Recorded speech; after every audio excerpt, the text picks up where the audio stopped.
The alarm clock rings at 7 o'clock a.m. and a hand immediately slams down to silence it. Reiko sits up slowly, grabs her glasses from the nightstand, and looks blankly up at the ceiling.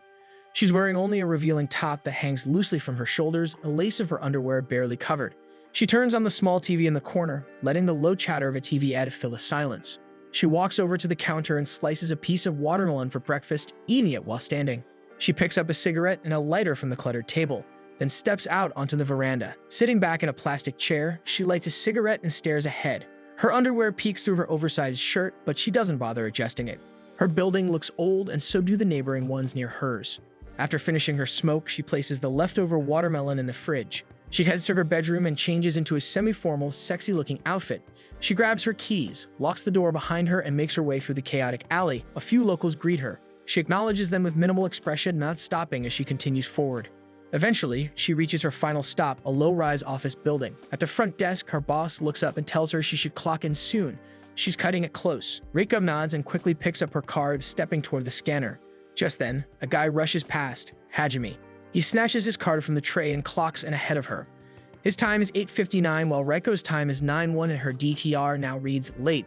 They spend the morning handling their routine tasks. Reiko walks over to his desk and hands over the listings for today. She keeps her tone composed, but she brings up the fact that she got marked late because he cut in line.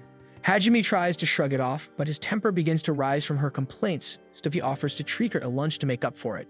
Reiko returns to her desk. Her boss chats with her again. He says Second Kowloon isn't an ideal living space, but the population never goes down. Maybe people have no better option. Reiko doesn't respond. Her face tightens slightly. At lunch, Reiko suggests a Hawaiian cafe that recently opened nearby. She saw a flyer earlier in the week and wanted to try it, but Hajime interrupts, brushing off the idea. He says they should go to his usual spot instead, Tintin Eatery.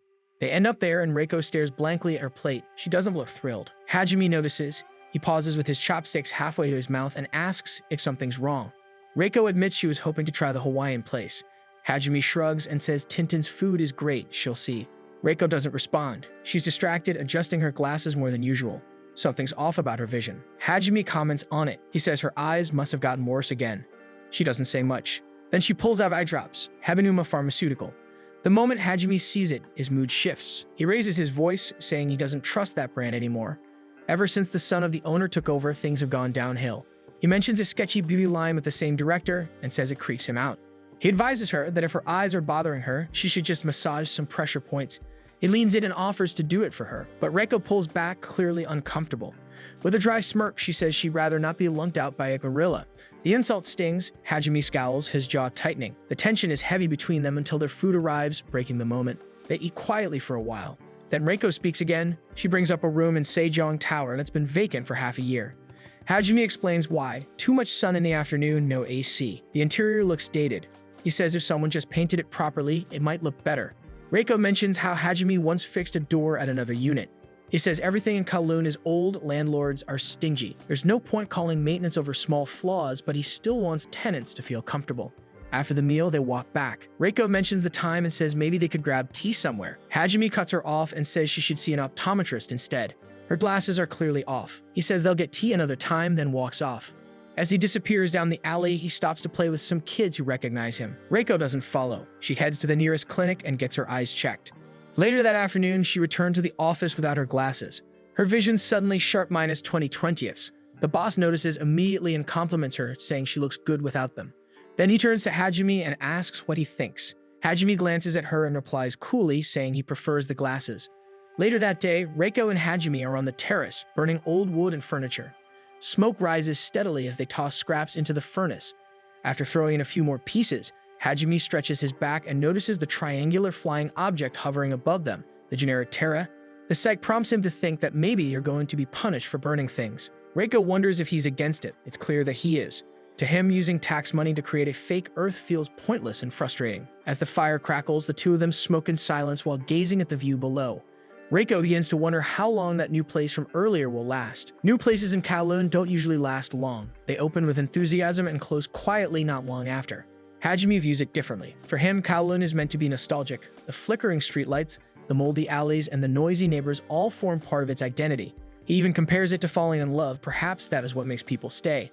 In his mind, Kowloon should remain the way it is. That's why new places don't stay. They don't need them. The place is supposed to stay nostalgic. Reiko disagrees. She doesn't feel any nostalgia for the place itself. What she does feel, unexpectedly, is a sense of nostalgia in Hajime. The moment shifts after she says that, a subtle awkwardness settling in. She tries to clarify her words, but when she turns toward Hajime, he is already staring at her. Their eyes meet, and the air between them tightens. He notices her crow's feet and silently teases her with it. The next day, Reiko arrives at work wearing glasses again. Though her vision tested fine the day before, she isn't used to seeing her face without them, so she decides to wear fake ones. Hajime immediately teases her about hiding her crow's feet. As she turns to face him, she notices a streak of dirt on his shirt cuff. He explains that it's from his odd habit. Whenever he walks through Kowloon and sees numbers written on walls, he touches them. It's something he feels compelled to do, like an unspoken rule he's always followed. The day proceeds with their usual tasks. Hajime finishes early and checks on Reiko, who still has more to do. She tells him she'll stay longer, but after clocking out, he turns off the office lights without warning and insists that she come out with him for dinner. As they walk, Reiko realizes Hajime isn't heading toward his usual food spot. Instead, they reach a place called Sunset Avenue. Reiko didn't expect this from Hajime, but this, he seems to believe, is what makes Kowloon Kowloon. They explore several food stalls, trying different dishes and drinks. After a while, Reiko complains that she can't eat anymore. Hajime suggests one final stop, and they enter a place called the Goldfish Tea House. The bartender named Tao recognizes Hajime immediately, which makes Reiko think he's been here often. They order coffee, and along with it, the server brings out a slice of watermelon on the house. Reiko eats it quickly despite claiming earlier that she is full. She reasons that watermelon is mostly water, so hardly counts. Hajime laughingly reacts to this. As he smokes, Reiko stares at him and suddenly feels nostalgic again. She lights her own cigarette and tells him it's best to smoke after eating watermelon. This statement makes Hajime think. It reminds him of someone who used to say something similar. Hajime appreciates these kinds of quirks. They bring back memories and make him feel connected to something or someone. As they prepare to leave, Tao thanks them and casually assumes Reiko is Hajime's girlfriend. Reiko freezes, surprised by the comment, and tries to correct the assumption, but Hajime interrupts her and urges her to hurry up. Outside, she brings up the mistaken identity, but Hajime only laughs it off. She worries aloud that it might be awkward if he ever brings his real girlfriend there, but Hajime brushes off her concern. Reiko stops walking. When she turns around, the moon is full above her. The generic tarot floats beside it as well. Lost in thought, she doesn't hear Hajime calling out loud to her. He approaches and hands her a small plastic container. Inside is a goldfish. It's a souvenir for the night, something to keep in her apartment. Reiko accepts it and takes it home. Later at home, she places the goldfish in a small glass container. As she watches it swim in slow circles, her thoughts return to what Hajime said earlier. The next day, there is an announcement from the Kowloon Environmental Management Center. A photochemical smog warning has been issued, along with a heat and high humidity advisory. Citizens are strongly advised to avoid outdoor activities as much as possible. Meanwhile, Reiko is out painting a vacant room in Sejong Tower. Despite the advisory, she pushes through, determined to finish what she started. Her body is drenched in sweat, her clothes clinging to her skin. She has the fan turned on and has gone through multiple bottles of water, yet the heat is unbearable. One final wall remains unpainted. She looks at it and convinces herself to power through. Just a bit more and it will be done. But as she tries to go near it, her vision begins to blur. Her knees shake, and before she can brace herself, her body collapses. Just then, Hajime enters and catches her before she hits the ground. He steadies her in his arms and mutters that heroes always arrive late. He told her she should ask for help if she really wanted the job done. He offers her a can of tea and asks what got into her. Reiko tells him she only wanted the tenants to feel comfortable too. Hajime teases that she's starting to have an effect on him, then casually picks up the roller and begins painting the final wall himself. Reiko sits down in a corner, sipping the tea as she watches Hajime finish the work she started. Her eyes are tired, her face flushed, and sweat drips from her forehead. She lowers her head to her knees. She mutters to herself under her breath that she's in love with this man. The following day, Reiko walks around searching for the tea house they had visited recently, the one with the goldfish and coffee. She walks down alleys and retraces her steps but fails to find it. Confused, she gives up and returns to the office. Inside, the place is silent. No one is around. She checks the schedule and sees that the boss is out in a business meeting. As she scans the room, she notices a pair of feet sticking out from one corner. Curious, she walks closer and finds Hajime lying down, sleeping soundly. She tells him to get up, but he doesn't respond. She tries again, louder this time, but still no reaction. So she mimics their boss's voice to mess with him. That finally gets a reaction. Hajime opens his eyes just a bit, sees Reiko, and without warning, pulls her down beside him. Suddenly, Hajime starts kissing her. His arms wrap her, his lips press against hers. At first, Reiko stays still, stunned by the suddenness. Then his kiss deepens, pressure and heat. Reiko starts to resist. She struggles against his grip, trying to push him off. When Hajime's eyes fully open and he realizes what he's doing, he immediately pulls back and shoves her away. Standing up, he mutters that he got the wrong person before storming out. Reiko remains on the floor, stunned, her hands covered her mouth, trying to process what just happened. Later that day, they work as if nothing happened. Hajime breaks the silence first, asking Reiko what food she brought. He talks to her casually as though the kiss earlier meant nothing. Reiko feels foolish for being stuck on something that clearly didn't matter to him. When he left, she noticed papers falling from his desk, his usual mess. She bends down to pick them up and sees something in the open drawer, a photograph peeking through the edge. Curious, she stares at it. It's a picture of Hajime with someone. The other person's face isn't visible, but something about the photo feels familiar. Reiko suddenly remembers the kiss and the mention of Quirk, how she reminded him of someone else. Her fingers tremble, then she picks up the photo and her eyes widen with shock for what she sees. Shaken, she rushes to find answers. She heads straight to the Goldfish Tea House. Upon entering, Tao immediately greets her with a smile. She orders an iced coffee and, without thinking, pulls the photo from her bag. Tao sees it and grins, recognizing it immediately. He casually mentions how they all had fun that day. Reiko doesn't understand. She asks him if he knows more about it. Tao is surprised, as of course he took that picture when Hajime proposed. Reiko stares blankly at the photo, now certain of what she sees. It's Hajime, standing in this exact tea house, next to a woman who looks exactly like her, but she doesn't remember taking it at all.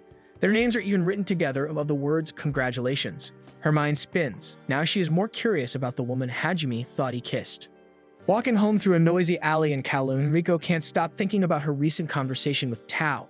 Her thoughts are interrupted by a call from someone named Xiaowei. On the other end, a loud, unsettling noise blares through the line. Xiaowei complains that her neighbor's noise is unbearable. Curious and concerned, Reiko decides to look into it. She walks down the hallway and knocks on the apartment door next to Xiaowei's. When the door opens, a flood of stuffed toy-shaped balloons spills. A flustered woman struggles to step through them, clearly panicked, assuming the person knocking is someone expecting a delivery. She freezes when she realizes she doesn't recognize Reiko. After a brief moment, she invites Reiko inside and offers her a hot drink. The woman explains that she's working on a large order and needs to finish 50 balloon figures, hence the noise. But while she speaks, she notices that Reiko seems distant, not really hearing anything she says. Something is clearly bothering her. Reiko hesitates, uncertain whether to share her thoughts with a stranger. Still, she pulls out a small photo and hands it to the woman. It's a picture of Reiko and Hajime, but Reiko quietly admits that something feels wrong. She and Hajime never took that photo. In fact, they were never even in a relationship. The woman in the picture might look like her, but she is convinced it isn't her. What unsettles her more is that she has no memory of her past. She didn't notice it at first, but now she realizes there are no clear recollections, no history to ground her. She doesn't remember who she was before. The woman listens and then answers calmly.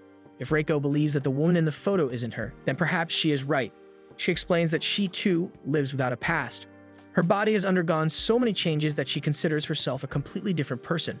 She has discarded her old identity, and with that, her memories. She chooses who she is now and who she refuses to be. Maybe, she tells Reiko, that's an answer worth holding on to. She offers Reiko a tart and they eat in quiet comfort. Back at the office, Hajime notices his drawer slightly open and sees that the photo is gone.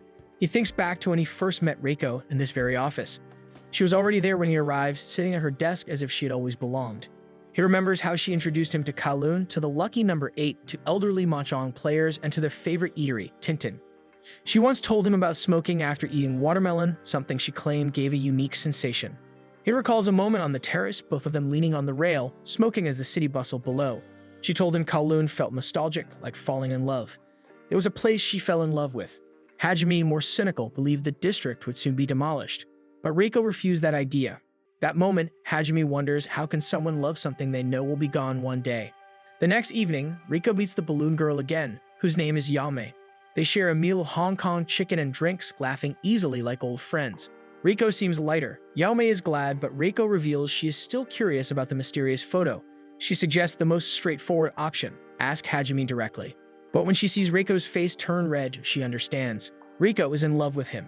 In her mind, Hajime's silence about the photo must mean he's hiding something. If he knew the truth, why hasn't he said anything? Yame proposes a theory. Maybe the woman in the photo really is Reiko, but she's suffering from amnesia. Hajime could be waiting, hoping her memories return. That would explain his silence. But if that's the case, Reiko is left wondering, who could she be in Hajime's eyes now? The next day, both Reiko and Hajime are busy at work. Hajime suggests they take a break and grab lunch. Reiko recommends a new place with good lemon chicken, but Hajime wants to return to their usual spot. That very moment, Riko suddenly speaks. She feels nostalgic around him. She wonders if he feels it too. Hajime does. She turns to face him, and he turns to meet her gaze. He leans in, and for a moment, the space between them tightens. But instead of saying something meaningful, he comments on her unpierced ears and how her crow's feet are starting to show. Then half-joking, he insists they eat boiled dumplings for beauty benefits, which Riko declines and turns back to her work. So Hajime leaves her there alone. After Hajime leaves, Riko finally exhales, tension slipping from her shoulders, though her face remains visibly annoyed. She picks up the photo and places it back in Hajime's drawer where it originally belonged. Just before closing it, she shoots one last glance at the image and snaps on it, frustration flickering across her face before she pushes the drawer shut. The following morning, a televised advertisement announces free medical checkups sponsored by Hebinuma General Medical Center, open to all residents of Kowloon for that day only. Riko decides to go with Yaomei. Both arrive at the clinic wearing simple white robes, each flipping through the catalog of services they receive at the entrance. Yaomei appears excited, especially about meeting Dr. Hebinuma, who seems to be a local favorite. As they settle into their place, a small girl walks over to them. Xiaowei, the same girl who once called Riko to complain about Yaomei's noise. Xiaowei and Riko have grown closer, mostly due to Xiaowei living in a building managed by Riko's company. So she introduces the two to each other, and the three of them proceed through the different tests, vision screening, height and weight measurements, and blood work. Their checklist eventually leads them to a final procedure, the barium swallow test. The name alone already sounds yucky. Just as they prepare for it, a clinic worker announces free cosmetic surgery consultations. Yaomei brightens immediately and changes course. Riko, meanwhile, notices a section in the catalog detailing anti-aging procedures.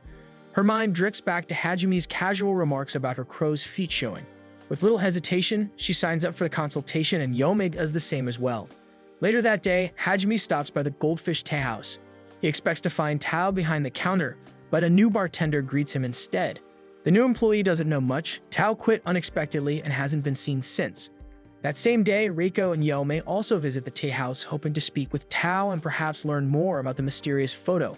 But like Hajime, they leave disappointed. With Tao gone, the answers they are looking for will never be found. On her way home, Riko and Yaomei wander through an alley where a street vendor sells earrings of all shapes and styles. The glint of silver and pearl draws Reiko's attention. She recalls Hajime's offhand comment about her ears not being pierced, then remembers the girl in the photo, wearing pearl earrings.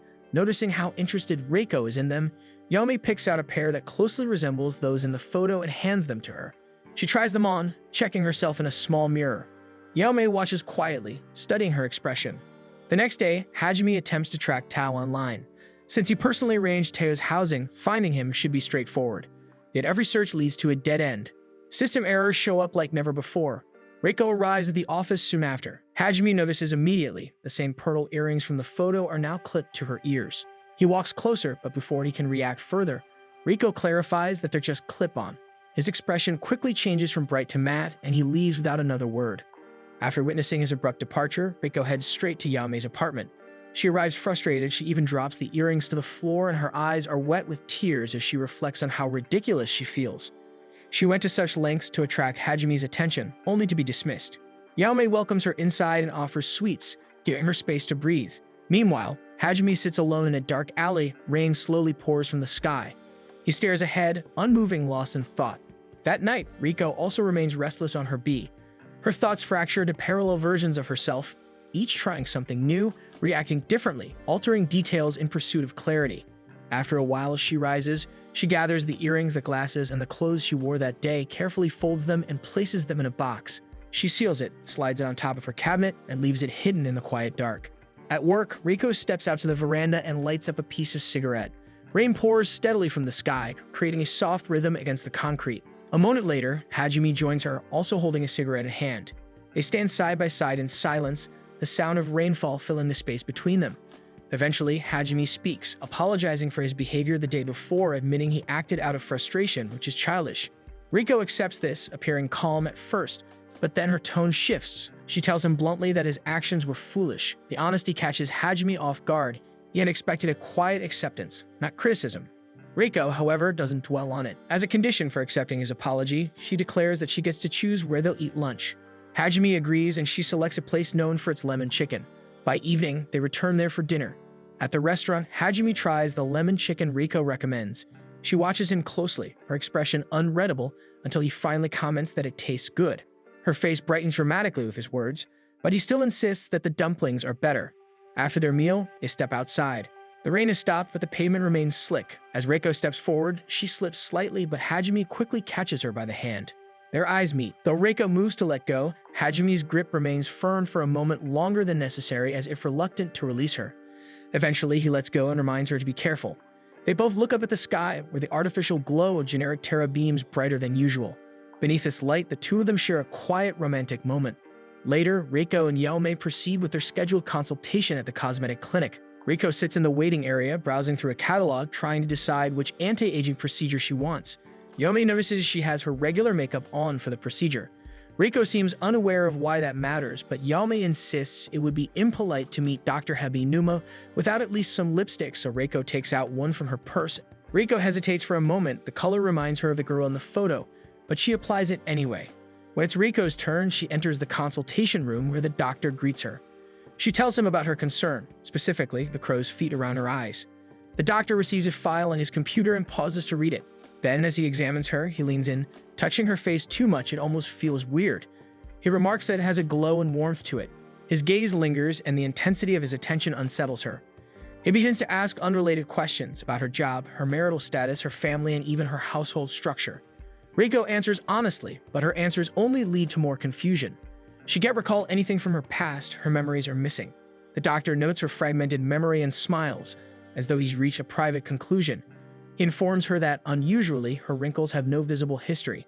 Unlike ordinary signs of aging that develop gradually, hers seem to have appeared all at once, as if they've always been there. The remark catches Reiko off guard. She stiffens, trying to comprehend what that could mean.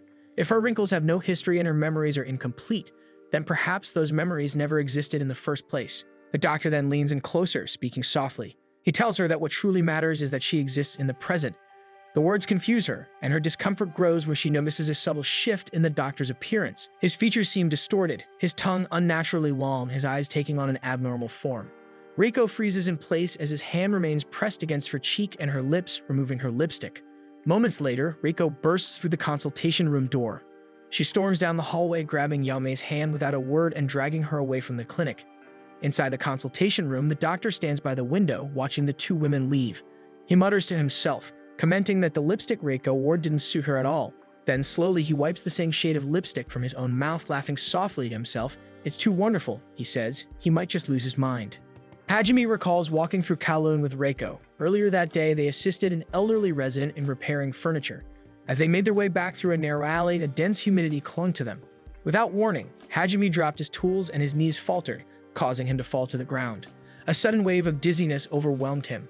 Reiko observed him carefully, suspecting heat stroke, so without hesitation, she suggested they return to her nearby apartment so he could rest and rehydrate. Reaching her apartment, he hesitated. Entering a woman's private space felt intimate, perhaps too personal, but the oppressive heat left him little choice. He agreed and followed her inside. Her apartment was modest. Thin white curtains floated gently in the breeze that drifted through open windows. The air inside felt cooler, windier. Hajime moved to the sink, turned on the tap, and splashed cold water on his face. A crumpled tube of toothpaste lay nearby. Inside the refrigerator, he found a glass of water left uncovered, intentionally placed there by Reiko to allow the chlorine smell to dissipate before consumption. He drank it in a single, deliberate motion.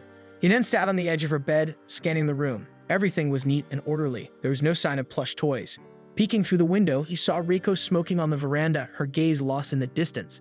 As Hajime watched Reiko on the veranda, she suddenly spoke, breaking the silence. She asked about his experience in Kowloon so far. Hajime responded, sharing how wonderful it had been, though he admitted that he often felt a sense of nostalgia. He recalled something she had told him before. Nostalgia is like being in love. Hajime, curious, wondered why that comparison resonated with her. Reiko explained. She told him that nostalgia was a strange feeling. Though she had never truly been to Kowloon before, it felt as though she had known the place her entire life. That's the essence of nostalgia. It's the sensation of familiarity with something you've never experienced. It's like wanting to lock that feeling deep within your heart. In that way, it's much like love. Now back in the present, the clock reads 7:45. Reiko stands by the mirror, applying soft pink lipstick as she prepares to leave for work. At the office, she immediately immerses herself in her tasks. Then she hears a familiar voice. She turns, expecting to see Hajime, but she is shocked to see who is also there, Miyuki, the unsettling doctor from Habinuma Clinic. Their last encounter had left her uneasy. Their boss greets Miyuki with enthusiasm, but Reiko and Hajime exchange wary glances. The clinic has officially become a client, and Miyuki is now looking to establish a second location in Kowloon. They all gather together for tea, discussing Miyuki's plan to open another clinic in Kowloon. They set out to find a good location, but Hajime can't stop tapping his feet, his unease palpable. While Reiko searches for potential spots, Hajime notices how Miyuki keeps staring at her, making unnecessary remarks that only fuel his frustration. Unable to contain it any longer, Hajime leans in closer to Miyuki, his gaze intense, and confronts him. But Miyuki remains unfazed, continuing with his comments. As Hajime's irritation grows, he throws out a threat, but Miyuki retaliates by splashing sanitizer into Hajime's eyes. With this, Hajime screams in pain from the stinging burn. Miyuki, unfazed by the incident, decides to leave. He stands, bidding farewell, but not before grabbing Reiko's arm and pressing a kiss to her lips. His snake-like tongue slides into her mouth, and he whispers that she should choose him before pulling away. Hajime erupts in anger, shouting everything that comes to his mind. Miyuki and his assistant leave the scene, the assistant shocked by the kiss, given Miyuki's known germophobia. But, as Miyuki's behavior suggests, a snake swallows whatever it desires. Then Miyuki receives a call from someone named Yulong. Back at the office, Reiko remains frozen, stunned by what just occurred. Their boss steps in, trying to stop Hajime from pursuing Miyuki as Hajime's anger reaches a boiling point. After work, Hajime and Reiko stop by a Japanese store. Reiko spots a fish tank on display and instantly remembers she needs a larger one for her goldfish. But it's too heavy for her to carry, so Hajime offers to drop by her apartment so she can buy it. When they arrive at her apartment, it feels oddly familiar, as if Hajime has been there before. Reiko does the same things she did when he first entered, filling the tank with water, while Hajime notices her toothpaste still lying around the sink in the same spot. The only difference is that there's no glass of tap water in the fridge like she used to keep. So instead, Hajime grabs a watermelon from the fridge. The room remains unchanged just as it was when he first visited, except for a plushie now displayed in one corner. Hajime steps out onto the veranda to smoke while his thoughts drift to the time Reiko had smoked there when he first entered. Reiko brings up the topic of the room in Seijoing Tower, mentioning that she's found a tenant. Hajime approaches her while she is still busy with the fish tank and proceeds to ask the name of her fish. Without hesitation, the name Success comes to her mind. Hajime thinks it's a terrible name, but it's her fish after all. He walks out, glancing back one last time before leaving. Reiko is left there quietly, wishing he would visit again soon. The next day, a single stem of sunflower sits in a clear glass vase on Hajime's desk when he arrives. He glances at Reiko, who tells him it's her way of thanking him for carrying the fish tank yesterday. Though skeptical, Hajime asks when to change its water. He doesn't want the sunflower dying on him. Suddenly, a child's voice echoes through the office. It's Xiaowei visiting Reiko as promised. Though her issue with the noisy neighbor has been resolved, she now needs a bigger space to store all her clothes. She wants Riko's help with apartment viewings. Xiaowei notices the sunflower on Hajime's desk. She remarks that in flower language, a sunflower means, "I only have eyes for you." Riko overhears and stiffens at this. She never really knew that was the meaning of it. In a slight panic, she grabs Xiaowei and pulls her out of the room before anything else can be said. They arrive at the 7th apartment they viewed, but Xiaowei still doesn't connect with any of them. Riko finds all of them acceptable, but Xiaowei remains unimpressed. Riko proposes finding a place in another location, but moving out of Kowloon isn't an option for her. She only works part-time, so she technically has more choices, but she can't bring herself to leave Kowloon. Suddenly, Riko's phone rings. It's Hajime. He says he's found a good place on Namkang Street and tells them to come see it. Upon arriving, Riko mentions that she had already visited that property but dismissed it due to its strange layout. She didn't even include it on Xiaowei's list. But once Xiaowei steps inside, she's instantly taken with it. Despite its small size, the apartment has plenty of storage and she falls in love with it. The rooftop adds to her excitement. She decides to take it on the spot. Reiko feels slightly defeated, but Hajime tells her that if a place fits the tenant, even an odd floor plan becomes the right one. While Xiaowei explores the rooftop, Riko and Hajime look up at the sky, admiring the weather. Xiaowei calls them over to see something. The view below the rooftop is dotted with blooming sunflowers. It's as if someone scattered seeds there long ago, and now a cluster has started to grow. While looking at the site below, Reiko recalls the meaning of the sunflower in flower language. "I only have eyes for you." The thought lingers. She wanders in a field of gazes, whose eyes Hajime is hoping to find. The next day, Reiko buys watermelon juice at a store. A coin slips from her purse and rolls away. As she's about to retrieve it, a strange man wearing a mask picks it up and plays with it in his hands before giving it back to her. What makes him more strange is that he says nothing. He only bows in response to her thanks and walks away in silence. That same night, news spreads all over the town. It's a newspaper article that reveals Miyuki is not the legitimate child of the company president. Is the son of a mistress who took over the company because the rightful heir and his mother died in a car accident years ago. Even the housekeepers can't stop talking about it. Meanwhile, Miyuki sits on a bed, sharing it with the masked man from earlier. Though the article is mentioned, Miyuki doesn't seem to care. The masked man seems to know a lot of information as he mentions how Reiko is so identical to another person and even brings up Tao, who quit his job 2 weeks ago. Miyuki stands as well, walking over to the window to gaze at the view.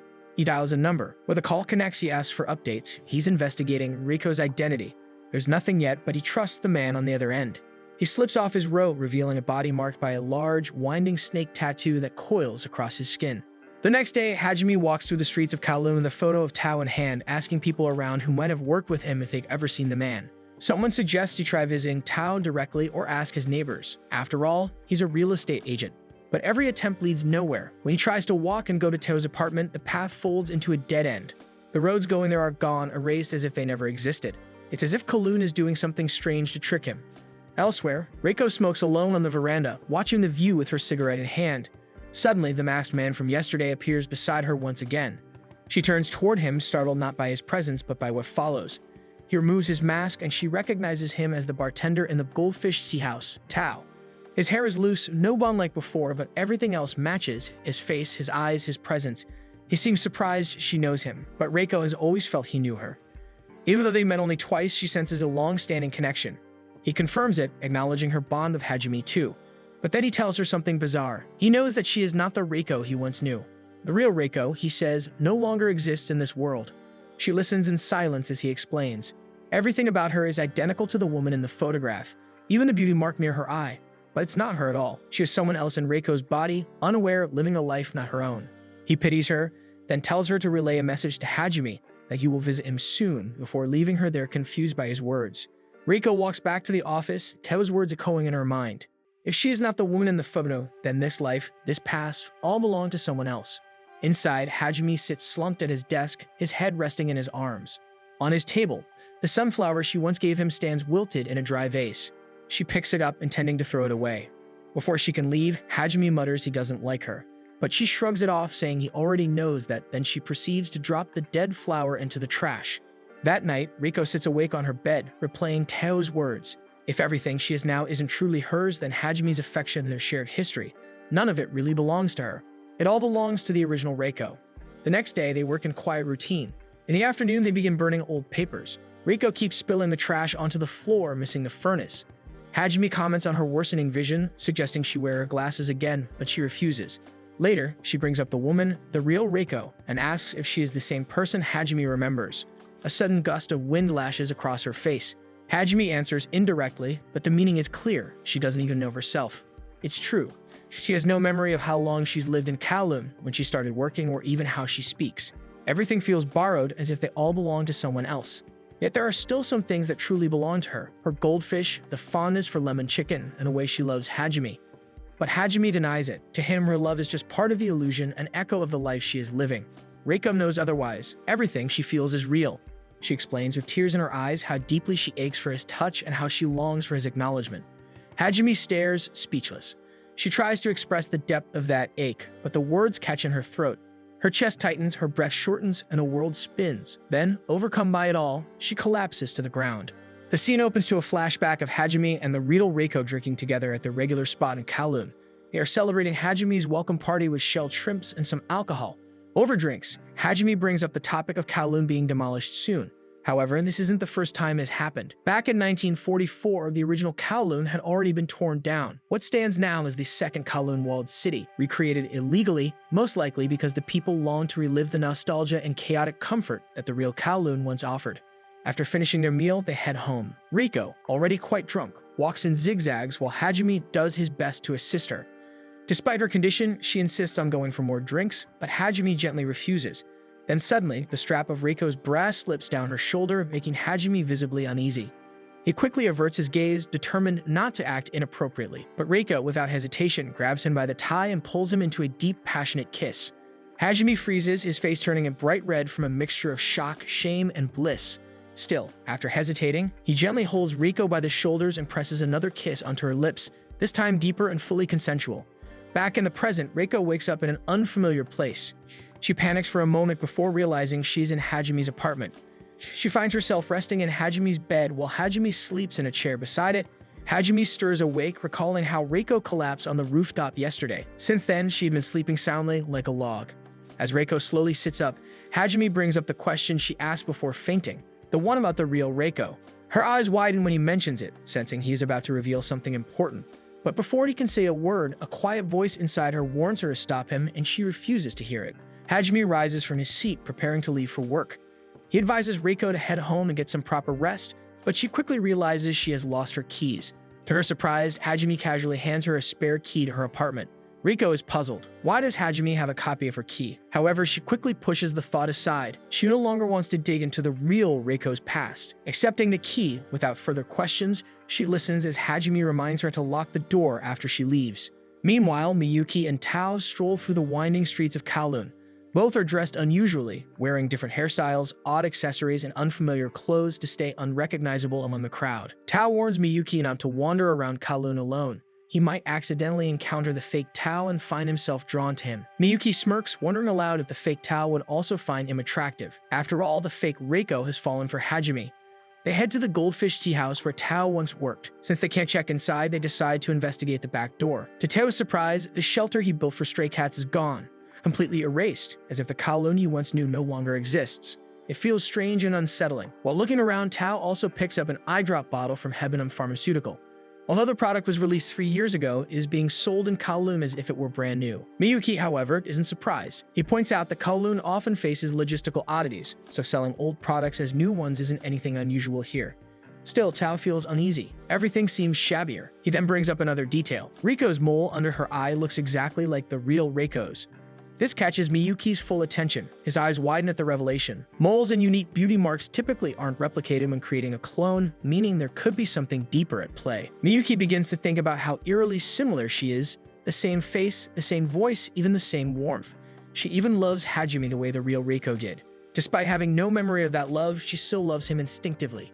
Reiko sits in her room laughing heartily with Yaomei while eating lemon chicken. They enjoy each other's company. Yaomei talks about how she recommended Xiaohei for a new job as a seamstress, a role that suits her perfectly. Amid the lighthearted conversation, Yaomei suddenly comments on how Reiko seems to be glowing lately. Instead of answering directly, Reiko reveals something she recently learned. She isn't the Reiko in the old photograph. The real Reiko had already died. Upon hearing this, Yaomei panics, realizing they could be hanging out in a dead person's room. Reiko also mentions how Hajime seems to know the full story about the real Reiko, but she has chosen not to ask him. A voice inside her warned her not to dig too deep. She fears that if she learns the truth, she herself might disappear. Instead, Reiko decides she will simply live as herself. She doesn't need the past to define who she is now. She trusts her own choices and is determined to take ownership of her life, free from the shadows of her unknown past. Yaomei smiles at Reiko's response, happy to hear her confidence, but she still finds it strange, being identical to someone else and having no memories of a past life. Reiko then shares what Miyuki once told her at the hospital. Her wrinkles looked natural, as if they had always been there. In her room felt like it had existed forever. She doesn't remember moving in, but she remembers her belongings. It's as if she was simply placed there to continue living the real Reiko's life like a clone. That's when Yaomei reveals something she found during her internet research. She came across a deleted post mentioning a secret research in connection with the Gene Terra project, which allegedly aimed to create clones. Although the post was erased, Yaomei can't help but wonder if there's truth to it, especially given everything happening to Reiko now. The project is called Zirconian, named after the gemstone zirconia, a fake diamond. Hearing this, Yaomei shows Riko the zirconia earrings she's wearing. Riko's heart sinks. If she was truly created to be a fake, she longs to be something real. Yaomei then stands up and tells Reiko to turn off the lights. In the dark, she holds up her zirconia earring. It gleams brightly, almost like a real diamond. Though it isn't genuine, Yaomei says she treasures it deeply. She shares her own story, how, after countless plastic surgeries, some might see her as fake too. But just like zirconia, even something not considered real can shine beautifully. Reiko listens closely, feeling comforted. Even if some people only see fakes as fakes, there are always those who recognize and cherish the light they carry. The next day, Reiko returns to work and is greeted by Hajime, who shows up late once again. At lunch, Hajime walks through a secluded alley when he hears Reiko and Yaomei's voices approaching. Instinctively, he hides without knowing why. As he listens, he hears them planning a small get-together with Yaomei suggesting that Reiko invite Hajime as well. The topic then shifts. Yaomei encourages Reiko to move to a new room, throw away all her old belongings and start fresh, living as her true self, not just as a replacement for the real Reiko. But Reiko refuses. She wants to keep the things not for Hajume's sake, but for the real Reiko's. Even though the original Reiko no longer exists, her belongings keep a part of her alive. If they were thrown away, it would feel like erasing her completely from the world. Hajime stands on the rooftop, smoking a cigarette as he gazes at the view when Reiko arrives. She approaches him and invites him to Xiaohei's welcome party. However, Hajime declines, suggesting that Reiko, Yomei, and Xiaohei enjoy themselves without him. Despite turning down the invitation, Hajime casually pulls out a handful of cash from his pocket and offers it as his contribution to the party. Reiko stares at the amount in disbelief, amazed at how much she's willing to spend. Still, she feels happy knowing they can splurge and celebrate properly, thanks to Hajime's unexpected donation. Remembering her shift, Reiko leaves in a rush. Hajime follows after a while, waiting for the right moment. Reiko pauses by the door, waiting for Hajime to knock before she leaves completely. Hajime approaches, and for a moment, they are face to face with only the door separating them. As he raises his hand to knock, he hesitates. Memories of the real Reiko haunt him. He imagines her still on the rooftop, smoking her cigarette while gazing at the distant view. That afternoon, Yomei continues working but can't brush off Reiko's words. Reiko still refuses to move or throw away the real Reiko's belongings. To Yomei, it feels wrong, like Reiko is still trying to live someone else's life instead of building her own. As evening falls, they gather on Xiaohei's rooftop to celebrate her housewarming party. Although Hajime had initially declined their invitation, he still shows up, claiming that Xiaohei forced him to come. The atmosphere is lively as they start eating, and Yomei prepares a plate for Hajime, an unbalanced mix of 1/3 chicken and 2/3 lemon, drawing laughter from the group. Returning to their discussion about finding a new place, Yomei suggests a location where Reiko could move. However, Reiko remains firm about staying in her current apartment. Yomei insists, trying to convince her otherwise, but Reiko doesn't budge. Hoping for backup, Yomei turns to Hajime for his opinion. Hajime simply says that if Reiko wants to move out, then she should. Hearing this, Reiko insists she doesn't hate that place at all, so she will not move out. At the end of the party, Xiaohei and Yaomei are tasked with fixing the chairs and tables, while Reiko is accompanied by Hajime to throw out the trash. After burning the garbage in the furnace, they decide to take a cigarette break on the rooftop. They gaze at the night view, the full moon glowing brightly above them. In the distance, a billboard for Hebinuma Pharmaceutical catches their attention. Reiko brings up the topic of Miyuki, mentioning the second clinic he wanted to build in Kowloon. After their meeting at the office, Miyuki never returned. As Reiko talks, Hajime remembers the kiss Miyuki once stole from her, and a dark emotion stirs inside him. Reiko's heart pounds under the moonlight. She wonders if he is about to kiss her. However, Hajime simply exhales a cloud of cigarette smoke between them. Pulling back slightly, he remarks coolly that she leaves herself too open, leaving Reiko both annoyed and flustered. Hajime turns to face the moon. Beneath it, the generic Terra also gleams brightly. He wonders aloud what kind of light reflects to shine so brilliantly. Reiko answers that it's the high hopes people place on generic Terra that make it shine. After they finish, Hajime heads home, wandering through the dim alleyways with his head bowed and softly humming a tune. His aura seems darker than before. As he walks, he recalls Reiko's words about high hopes and lets out a dry, bitter laugh that quickly fades. Something is definitely wrong with Kowloon. The next day, Hajime plays mahjong with the elders in Kowloon when Reiko suddenly appears behind him. The elders greet her warmly, but Hajime is surprised. Reiko usually has lunch with Yaomei. However, since Yaomei is off today, Reiko decides to join him for dumplings instead. As they chat, Reiko notices Mr. Chan's absence. Mr. Chan is actually at Hebinuma Medical Center that day. He is summoned by Miyuki for a checkup, though he insisted he is fine. During their consultation, Miyuki receives a phone call about bringing someone to Kowloon. Miyuki quickly tells the person on the phone to escort the newcomer back to his home. As Miyuki glances back at Mr. Chan, he is taken aback to find the chair now empty. He proceeds to tell Tao. The situation continues to unfold with unexpected twists. That afternoon, Reiko and Hajime work as usual, focused on their tasks. Meanwhile, Miyuki speaks with Tao, expressing his satisfaction that the second version of himself no longer exists. This news brings him great happiness. They continue their conversation, discussing matters like finding Mr. Chan and contacting a realty in Japan about Hajime, which brings Tao's attention back to him. Finally, Miyuki asks Tao about the real Reiko's cause of death, shifting the conversation to darker topics. After work, Hajime and Reiko close up the office and walk home together. Reiko can't shake off the concern about Mr. Chan's absence earlier. He's an elderly man living alone, which worries her. Hajime jokes about how easily people die, laughing about it, but his words unsettle Reiko. On the other hand, Tao refuses to answer Miyuki's question directly, claiming that both he and Hajime always thought it was some kind of mistake. Hajime asks Reiko how much she knows, and she tells him that the only thing she is certain of is that the real Reiko no longer exists. It's what Tao had told her when they met once. Hajime is shocked to hear about Tao, but he simply laughs it off. Meanwhile, Miyuki begins to understand why Tao seems to harbor such disdain for the fake Reiko and why he is so protective of Hajime. Hajime, laughing hysterically in front of Reiko, suddenly stops.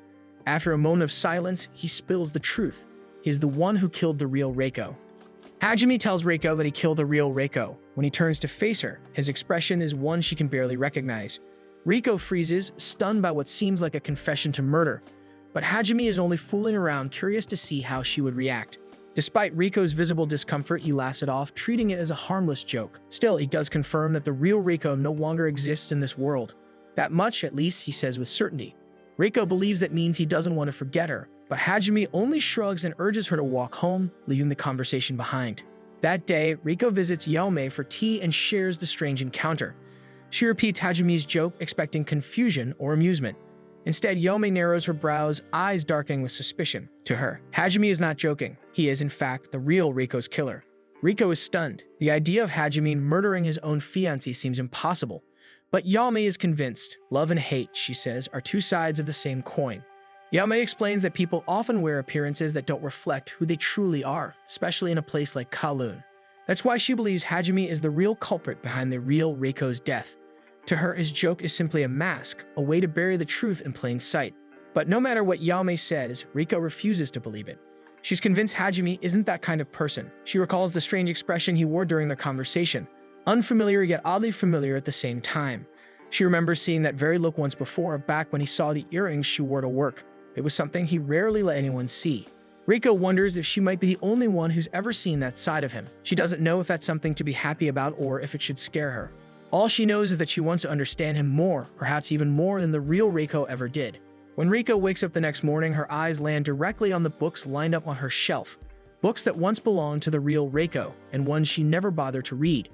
Curiosity nudges her closer, and when she inspects them more closely, she notices they're all mystery novels. She picks one up, opens it, and is instantly drawn into the story. As she reads, a strange feeling washes over her. In her subconscious mind, she catches fleeting glimpses of herself and Hajime. A sudden beep from her phone pulls her back to reality. She checks it and sees a message from Yaomei, saying she's on her way to visit. Reiko decides to return the book to its place, but as she's about to slide it back onto the shelf, something else catches her eye. Tucked in the corner is a diamond ring. It sparkles with brilliance too real to ignore. She picks it up, examining it closely before setting it gently on her desk. Just as she does, the ground suddenly trembles beneath her. An earthquake begins to shake the room. The next morning, Reiko arrives at work with dark circles under her eyes. Strangely enough, Hajime shows up looking the same. As if in sync, both seem to have had a restless night, though for different reasons. Hajime struggles with insomnia recently, while Reiko stayed up late reading one of the real Reiko's books. Unfortunately, she only has the first volume and is eager to finish the series, so she asks Hajime to take her to a bookstore that might have the rest. After work, Hajime agrees to bring her and Yaomei tags along, still visibly uneasy around him. The bookstore is located in an area with faulty plumbing, so they bring an umbrella just in case. True enough, the path there is a soaked and slippery mess, leading Reiko and Yaomei to squeal the whole way. Once they arrive at the bookstore, they're surprised to find Xiaowei working there. She cheerfully points them toward the section where Reiko can find the books she's looking for. Reiko eagerly pulls out the next volume in the mystery series, but upon opening it, she realizes it's a misprint. The letters are scattered, making the text unreadable.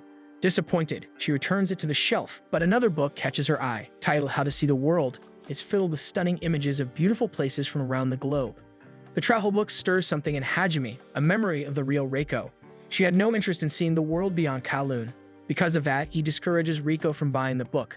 But with Yaomei's persistent interference and encouragement, he reluctantly backs off, unable to stop her.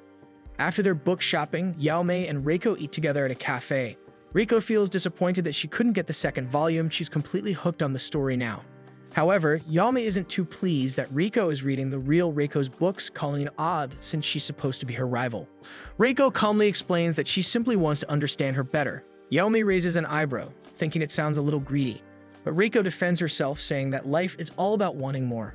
Meanwhile, at their mansion, Miyuki bids farewell to Tao as he rides the elevator up. Left behind with the maids, Tao listens as they chat about how much Miyuki has changed since Tao arrived, becoming noticeably friendlier, which fills Tao with quiet pride. That day, Miyuki appears on a television segment focused on the results of his beauty treatments. The show highlights clients who want to undergo medical procedures in order to enhance their appearance and become a better version of themselves. The projected improvements are impressive and the clients express their satisfaction. However, Miyuki takes a thoughtful turn during the interview. He emphasizes that plastic surgery isn't always the solution. True transformation, he says, comes from within. The heart can create wonders that no treatment ever could. Sometimes, all it takes to brighten a dull expression is a genuine smile. However, the man seated beside Miyuki, introduced as Sean, takes his advice the wrong way. He claims Miyuki can only speak so lightly because everything was handed to him at birth, including the company inherited from his father. Miyuki does not take the comment kindly. When Sean continues, calling second-generation heirs nothing more than generic copies of their predecessors, Miyuki subtly kicks the leg of Sean's seat, causing him to stumble and fall. The sudden commotion shocks the studio. As tension builds, Miyuki remarks that while some things may be handed down, other things are taken away because of it. But before he can elaborate, the flustered anchor cuts him off, quickly announcing a commercial break to ease the growing tension. Teo, watching the broadcast with the maids, begins to question whether Miyuki truly has become friendlier. Meanwhile, at the cafe, Riko, Hajime, and Yaume react with the same stunned expression as everyone else. Yaume agrees with Miyuki's words, claiming that once you begin living a life handed down to you, you'll eventually lose something, which is your sense of self. Riko assumes she's referring to her and the real Riko, so she quickly changes the subject and suggests they leave. Just as they're about to go, a woman approaches and hands them a flyer for a play titled The Butterfly Dream. Upon seeing it, Yaume nearly tears up. The woman featured on the poster is a famous national actress, and the sight alone stirs something in her. Riko appears interested in the performance and invites Yaume to watch it with her. However, Yaume declines, unease and quiet disdain clouding her expression.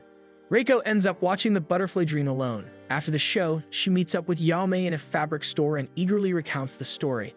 How captivating the plot was, how stunning and talented the lead actress appeared. But Yaume doesn't seem to be listening. Her eyes wander and her expression is distant. Reiko, unaware, continues talking, saying how much Yaume would have liked the performance. Then, without warning, Yaume snaps. All the emotion she's been holding in bursts to the surface. She accuses Riko of being too obsessed with uncovering the real Reiko's life, of chasing after answers without understanding the risks. She says Reiko is carefree because she has no past to hide, unlike her. Yaume's voice trembles. Everything seems to unsettle her. All this time she's been scared, and Reiko, no matter how hard she tries, can never truly understand. Without another word, Yaume turns and walks away, leaving Reiko standing there stunned and confused. Yaume threw her past life behind and started anew, but no matter how far she runs, it keeps finding its way back. As she arrives home and faces the mirror, her reflection catches her eye, a version of herself she no longer recognizes, yet still fears.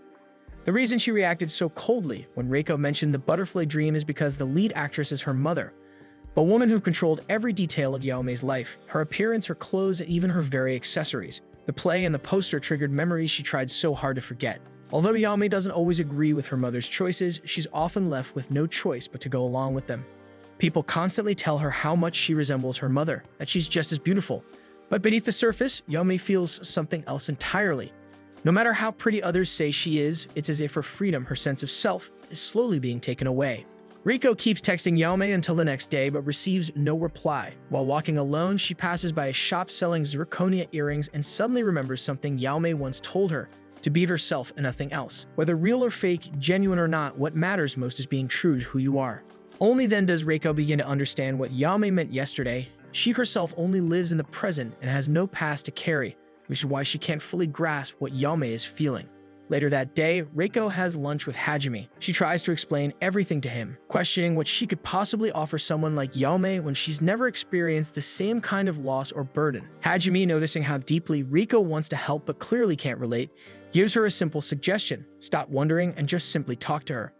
Reiko wastes no time and visits Yaume right after work, carrying a box of egg tarts, Yaume's comfort food. However, Yaume, still feeling unlike herself, refuses to open the door. From behind it, she tells Reiko to leave. But before Reiko can respond, Yaume asks her a question. How would she describe her? Without hesitation, Reiko replies that the Yaume she knows is lively, confident, and proud with a clear sense of self. But Yaume argues that those traits are nothing but lies. She claims the real her is insecure, a coward, and a people pleaser. What Reiko sees now is a mask, a version she made up to hide her past. Reiko, however, gently disagrees. She reminds Yaume of everything she's said before, everything she's done. If she's working hard to become someone better, someone she truly wants to be, then that version of herself isn't fake, it's real. She's turning who she wants to be into who she truly is, and that effort makes it genuine, not a lie. Although Reiko doesn't fully understand what it means to carry a heavy past, she knows one thing for sure. She, too, holds an ideal version of herself. There's something powerful in the idea of becoming her absolute self, and even if it feels fake, it still makes her shine in a way that feels real, just like zirconia. On the other side of the door, Yaume listens in silence. Riko's words sink in. Then, without warning, Yaume throws open the door and runs into Reiko's arms, embracing her tightly. Tears fall from her eyes as she tells her it's all true and not a lie. She declares that from now on, she'll live as her absolute self too. The two head to a nearby shop to browse jewelry. Yaume quickly spots a peach she likes and holds it up with a small smile. As Reiko waits, her eyes wander, then she sees Hajime standing outside. She gazes at him intently, her heart steady. She tells herself it's him that she wants. Elsewhere, Miyuki sits quietly in the backseat of his car, watching the city pass by. His ride is interrupted by a sudden call. It's from his father. The voice on the other end is sharp, asking about the incident on television earlier. That night, Hajime dreams of the first time he brought the real Reiko to the Goldfish Tea House. She was the one who taught him about smoking after eating a watermelon. They chatted casually about random things for a while until she stood up, smiling, and left for work. Tao, who had been watching them from a corner, later remarked how they seemed genuinely interested in each other. Hajime, who once disliked Kowloon, slowly found himself warming to it. Tao even tells him that maybe Hajime has fallen in love with Kowloon. Suddenly, Hajime bolts awake, drenched in sweat. His heart pounds as the memory slips away like smoke. With a guttural scream, he clutches his head in frustration. At that very moment, the ground begins to rumble. Another earthquake strikes Kowloon, leaving the entire city rattled and afraid. Meanwhile, Tao, riding a cab, tells the driver he wants to go to Kowloon. He warns him that the place has nothing. Still, Tao does not change his mind at all. He walks in, entering the place without a hint of hesitation, even if the surroundings seem pretty odd and the place seems rather desolate. That day, Miyuki is called into his father's office and immediately scolded for his behavior during the recent TV appearance. His father calls him vulgar, saying he's not worthy of carrying the Ebinuma name. Miyuki tries to explain himself, but his father doesn't listen. He tells Miyuki to come closer, and Miyuki obeys, kneeling in front of him. Their conversation shifts to the zirconium project, which Miyuki is developing under Gene Terra. When Miyuki says the project isn't ready yet, his father warns him that failure won't be tolerated. Then he brings up their ongoing experiments with clone production and casually mentions a new pet dog, leaving Miyuki unsettled. Later, when Miyuki returns home, Tao greets him warmly and opens his arms for a hug. But Miyuki, visibly drained, simply rests his head on Tao's shoulder. Tao understands. He knows what kind of pressure Miyuki faces whenever he visits his father. That night, the two of them lie in bed together, naked and embracing each other. The next morning, Tao wakes to an unsettling surprise. Maids stand by the door, his belongings already packed neatly into bags and luggage. Confused and alarmed, he rushes to the rooftop, where he finds Miyuki in the middle of a phone call. Miyuki tries to offer him a check, but the gesture only ignites Tao's anger. He snatches the phone from Miyuki's hand and hurls it to the ground. Tao knows Miyuki wouldn't act like this on his own, so he suspects his father said something. Miyuki, however, denies it coldly, claiming it's none of Tao's concern. Still, Tao doesn't give up. He tries to reach him to remind him that revenge is not something worth living for. But in the end, he accepts that it's Miyuki's life and only he can decide what path to take. Tao just hopes that decision isn't one shaped by revenge. Tao, overwhelmed with fury and desperation, grabs Miyuki by the arm and pulls him close. He urges him to choose him instead. He promises to follow Miyuki anywhere, no matter what. But Miyuki tells him not to make such a promise, because if he does, he'll never be free to go anywhere again. Tao refuses to listen. Instead, he crashes his lips onto Miyuki's in an aggressive, almost punishing kiss. When he finally pulls away, Miyuki's lips are bleeding. Miyuki tells him to leave and Tao obeys. But just before walking out the door, he turns back to say the words that have been swelling inside him. He loves him. Later, Tao lies on the bed of his small, old apartment, haunted by Miyuki's words. His mind drifts to the past, to his days at the Goldfish Tea House. He recalls seeing Hajime and the real Reiko sitting together. Hajime offers Reiko a goldfish, but she refuses, saying that keeping one means she can never go anywhere freely again. That moment, quiet yet vivid, now echoes with new weight in Tao's heart. Hajime also pulls out a book Reiko likes, but she declines the second volume. She says the first part was so good that reading the sequel might ruin it. If it turns out boring, she'd rather not know. The real Reiko never wanted to change anything about her world. She clung to what was already beautiful, afraid of the regret that might come with change. Hajime, in contrast, was always willing to take a chance, never really stopping to think about what he could lose. Tao sits nearby, silently observing their playful banter. His eyes drift to the corner of the table, where a newspaper lies open. One headline catches his attention: Kowloon is set to be demolished. Hajime casually mentions he's waiting for his company's decision, whether to return to Japan or transfer to Hong Kong. Tao says he's already decided, he's going to Hong Kong. After that conversation, Hajime suddenly remembers he has a meeting with Xiaohei, who is considering setting up a place in Kowloon. With a quick apology, he excuses himself, leaving Riko and Tao behind in the tea house. Riko notices the book that Hajime intended to give her lying on the table. She makes no move to pick it up. In her mind, some stories are better left unfinished, neither concluded nor continued. Back in the present, a package arrives at Yaomei's apartment. When she opens the door, she's greeted by the delivery guy, Tao. The moment she lays eyes on him, she notices how hot he is. Wasting no time, she boldly asks for his name. Tao, momentarily stunned by her directness, blurts out his real name before he can stop himself. As Yaomei begins to introduce herself, a memory surfaces, something Riko once mentioned. She described a server from the Goldfish Tea House. The description clicks in Yaomei's mind, and she quickly follows up with a question. His confirmation seals her suspicion. At a quiet cafe, the three sit together to catch up. Riko brings up the reason she sought Tao out. She's been looking for him. Calmly, she asks about the real Reiko. Tao doesn't dodge the question. He confirms there were two Reikos, and the one before him is merely a copy. He admits he got another version of himself too, but that version no longer exists, erased, because he was never real. Yaomei, sitting beside Reiko, is rattled. Reiko is here too. Does that mean she's the original? But Tao's story is different from hers. Maybe because the real Reiko is already dead. Tao pauses for a while when Reiko reveals what she knows. She tells him that Hajime said he killed the real Reiko. Tao denies that Hajime killed the real Reiko. He explains that they were once engaged. Yaomei presses him further, eager to know how the real Reiko died. But Tao refuses to answer. He worries that if Reiko learns the truth, she could end up in the same dangerous situation. After all, she already has feelings for Hajime, just like the real Reiko did. Reiko, however, is firm in her conviction that her feelings are genuine. Hers alone, not something she's trying to imitate. She reassures Tao that she is truly herself. Tao hesitates for a moment, then admits she doesn't resemble the original Reiko he knew.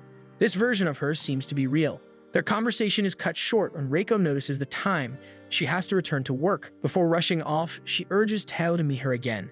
Yaomei, however, insists on talking more with Tao. Yaomei enjoys the food at the cafe while Tao watches her visibly stunned. He doesn't recognize her from Kowloon, but Yaomei casually explains she's only been in Kowloon for 6 months and didn't know the place before. Tao grows concerned and warns her that Kowloon is a dangerous place.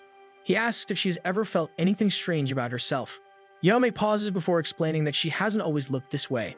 A few days ago, she became certain she had changed back into her former self. This wasn't a hallucination or anything. It had to do with being one's absolute self and truly owning everything your heart desires. She explains that lying to yourself creates a false version of who you are. As she speaks, he recalls Miyuki's situation. Yaomei asks Tao about the second version of people, wondering if Hajime could be a fake. She senses something off about him and urges Tao to figure it out. Tao agrees as he plans to see Hajime later, but deep down he knows Hajime is real. After all, who else would do something so cruel if not the real Hajime? Reiko prepares a cup of instant noodles when Miyuki's interview appears on the television. He's discussing memory storage in Gene Terra while she focuses on cooling her noodles. Suddenly, Hajime storms in, scolding her for eating the noodles he had set aside. Reiko explains she skipped lunch and Hajime, noticing the crow's feet on her face, points them out. Reiko simply replies that it's a sign of life, proof that she's alive. Hajime falls silent, then leaves with a reminder to restock the noodles. Reiko insists they buy some together the next day. Left alone, she reflects on what she just said. The things she enjoys, food, friends, are starting to define her. They feel like her own. She's finally becoming herself. Yet thoughts of Hajime linger. He lost his fiancé and clings to nostalgia. He avoids change. Still, he continues working beside her, someone who looks just like the woman he lost. Reiko wonders what it must feel like to be in his shoes. Miyuki visits Dr. Wong for a private consultation. He asks if he can get pregnant, but Dr. Wong explains that although Miyuki possesses both male and female genitalia, he has no functional reproductive system. Not even in vitro fertilization would work. Dr. Wong suspects his question relates to the Gene Terra project, which he has long opposed. Before their conversation deepens, they're interrupted by Yulong, who casually joins them after waking up from a nap. The three briefly discuss Gene Terra, with Dr. Wong voicing his continued disapproval of the project's aim. Miyuki, however, cuts him off and asks to speak to Yulong in private. In a quiet inn room, Miyuki opens up. He shares that his father wants to use Gene Terra to resurrect his deceased son. Miyuki has no intention of helping him. Instead, he wants to restore everything, his face, voice, even warmth, but deliberately exclude the memories. He wants to give his father hope, only to shatter it completely. Yulong remarks on Miyuki's twisted nature, but since it entertains him, he chooses not to interfere. The idea Miyuki proposes isn't entirely impossible after all. Many dead people in Kowloon continue to live their lives as if nothing changed. They're called Zirconians. But Miyuki isn't just interested in the people. He wants to know how the replicated second-walled city of Kowloon, which once vanished, was recreated. Yulong agrees to discuss it, admitting that some people can see the restored Kowloon while others cannot. He himself loved that place, but it no longer appears to him. Miyuki, however, still sees it. Yulong finds it unfair that even though he and Miyuki both grew up in Kowloon, only Miyuki can still see it. There must be a condition that determines who can see the restored city. He rules out the length of residency. After all, even Tao, who didn't live long in Kowloon, can still see it. Tao lived through the destruction of the second Kowloon and remembers the old one as being different from the new. As Yulong thinks about it, he brings up a celebrity known to be living in Kowloon. He pulls up her image on the screen. It's Yao Mei. Though her face has undergone extensive plastic surgery, she remains a real living person. They both wonder what someone like Yao Mei is doing in a place like Kowloon. They talk about Yao Mei's life, how she vanished from the public eye despite being a sheltered figure. It suggests she likely didn't even know about Kowloon before. If someone with no past connection to the city can still see it, then prior knowledge isn't a requirement. Yulong thinks it over and suggests that Hong Kong naturally draws in strong personalities and Kowloon's influence is far-reaching. Placing something as powerful as the Gene Terra project directly above Hong Kong could disrupt a natural balance. Miyuki compares the phenomenon to Feng Shui, calling it superstition, but Yulong disagrees, arguing Feng Shui is scientific and how it helps people shape their lives. He hypothesizes that Gene Terra resonated with something unknown, causing the illusion of the second Kowloon, visible only to those who match that resonance. Since the exact trigger is unclear, they must consider all possibilities. Yulong tells Miyuki that people often see what they want to see. His Gene Terra pitch exploits that idea. Maybe Kowloon works the same way, but that theory fails too. Yulong, who longs to see it, can't, while someone like Yao Mei, with no past ties to Kowloon, can. That's all they know for now. Kowloon isn't the common denominator. It only appears when a person resonates with something, but what that is remains unknown. With that, Miyuki stands and leaves, resolved to handle things on his own. Yulong walks him to the staircase and says goodbye, advising him to watch for anything unnatural, as it might offer clues. As Miyuki disappears down the stairs, Yulong stays behind, quietly hoping he keeps his guard up too, not to be swallowed up by Kowloon.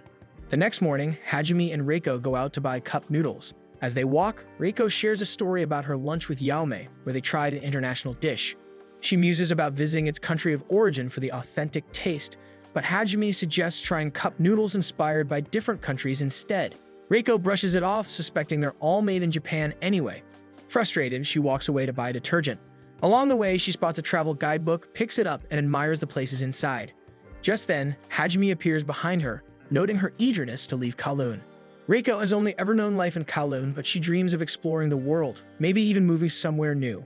But more than that, she believes leaving would be better for Hajime. Sharing the same face as his deceased fiancé, she worries her presence might keep him from healing. But Hajime steps closer, gently grips her shoulders, and tells her not to go. He wants her to stay with him always. Their moment is suddenly shattered by a loud explosion and the ground trembling beneath them. The grocery stacks begin falling and they rush outside to see thick black smoke billowing from Saihing Tower.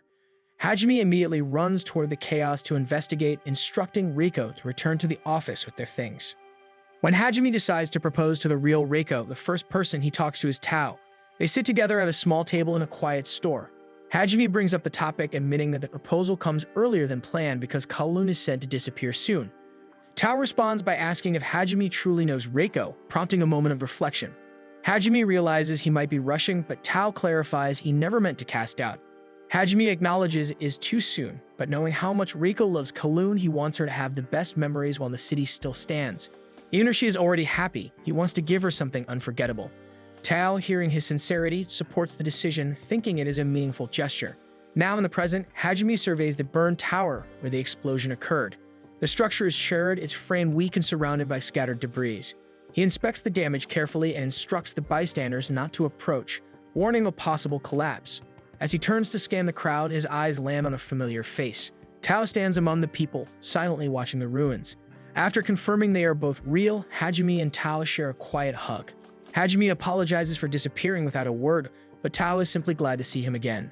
Tao brings up the strange things happening in Kowloon. Even Hajime doesn't fully understand what's going on. Tao urges him to leave before things get worse, but Hajime clearly doesn't want to. Tao guesses it's because Reiko is still here. Hajime's reaction confirms it. He doesn't expect Tao to have met her too. Tao explains that the Reiko in Kowloon is different from the real one, and being around her must hurt. Hajime admits that it does, but changes the subject, asking why Tao came. Tao says he was worried, but more than that, there's someone important to him here too. Hajime teases him about falling for someone in Kowloon, but his tone shifts when Tao admits he's already been dumped. Still, Tao says he couldn't stay away from him. He is drawn to him as a person. Hajime throws back the same question Tao once asked him. Does he really know this person? Tao pauses. He says he's starting to, and he wants to keep knowing him. Hajime assumes Tao is there so he does not end up like him, but Tao counters that he's here because of Hajime. Though Hajime appreciates it, he insists he can't leave. The person Tao cares about is also an outsider, so Hajime urges him to take that chance and get out together. But Tao won't back down. He wants them both to leave. He argues that the Reiko in Kowloon isn't the real one anyway. Hajime doesn't want to hear it. Without another word, he turns and walks away. Elsewhere, Miyuki makes a call while walking through a dark alley, a drink in hand. He says he'll be visiting Dr. Wang's clinic in Kowloon. The clinic still stands in the current version of the city, but Miyuki isn't sure if the second version of Dr. Wang will be there. On the other line is Yulong speaking to Miyuki. He brings up how Miyuki never told his ex that he grew up in Kowloon. At the mention of his ex, Miyuki abruptly ends the call, leaving Yulong hanging. Suddenly, Miyuki feels a wave of dizziness. He stumbles, steadying himself against the wall before taking a sip of his drink. He wonders if it's heat stroke, though he felt fine the last time he explored this area with Tao. Maybe he's just getting too in his head about Kowloon. The thought barely finishes before his legs give out. He collapses, losing consciousness completely. In his dream, Miyuki finds himself back at the demolition of the second Kowloon walled city. He sits alone in a dimly lit bar, quietly drinking while the news plays in the background. Tao enters too and orders his usual drink and takes the seat beside him. Tao smokes slowly, eyeing Miyuki with unfamiliarity, who is clearly new to the area. The bartender remarks on Tao's confidence. He notes Tao's good looks and talents, suggesting life must be easy for him. Yet Tao's reality is far from that. He is a jack of all trades who is barely making ends meet and has just lost his place to stay. Miyuki suddenly speaks, admitting he is alone and broke something precious, so he needed a drink that night. Tao feels sympathy and asks if he should leave him be, but Miyuki insists the company wouldn't hurt. Seizing the moment, Tao suggests they go somewhere else. They leave the bar and walk down a dim alley. Tao asks Miyuki if he is cold and offers his jacket. He comments on Miyuki's vulnerability, pointing out how dangerous the neighborhood is. Yet despite just meeting, he followed him there without hesitation. Miyuki tells Tao about what he said back in the bar, that he called himself a jack of all trades just to avoid jealousy. He explains how that was disrespectful to both himself and others, and warns Tao to stop lying like that before it becomes a habit. They keep walking until Miyuki asks if they have arrived at the place Tao mentioned. Tao, who is now caught in his lies, instantly becomes embarrassed. He covers his face with his hand and admits he doesn't really know any good spots. Though he wants to take Miyuki somewhere nice, he is broke. Still, he won't let him go so easily and offers to buy him a drink instead. With this, Miyuki bursts out laughing as Tao spills everything so openly. He moves closer and presses a kiss on Tao's lips.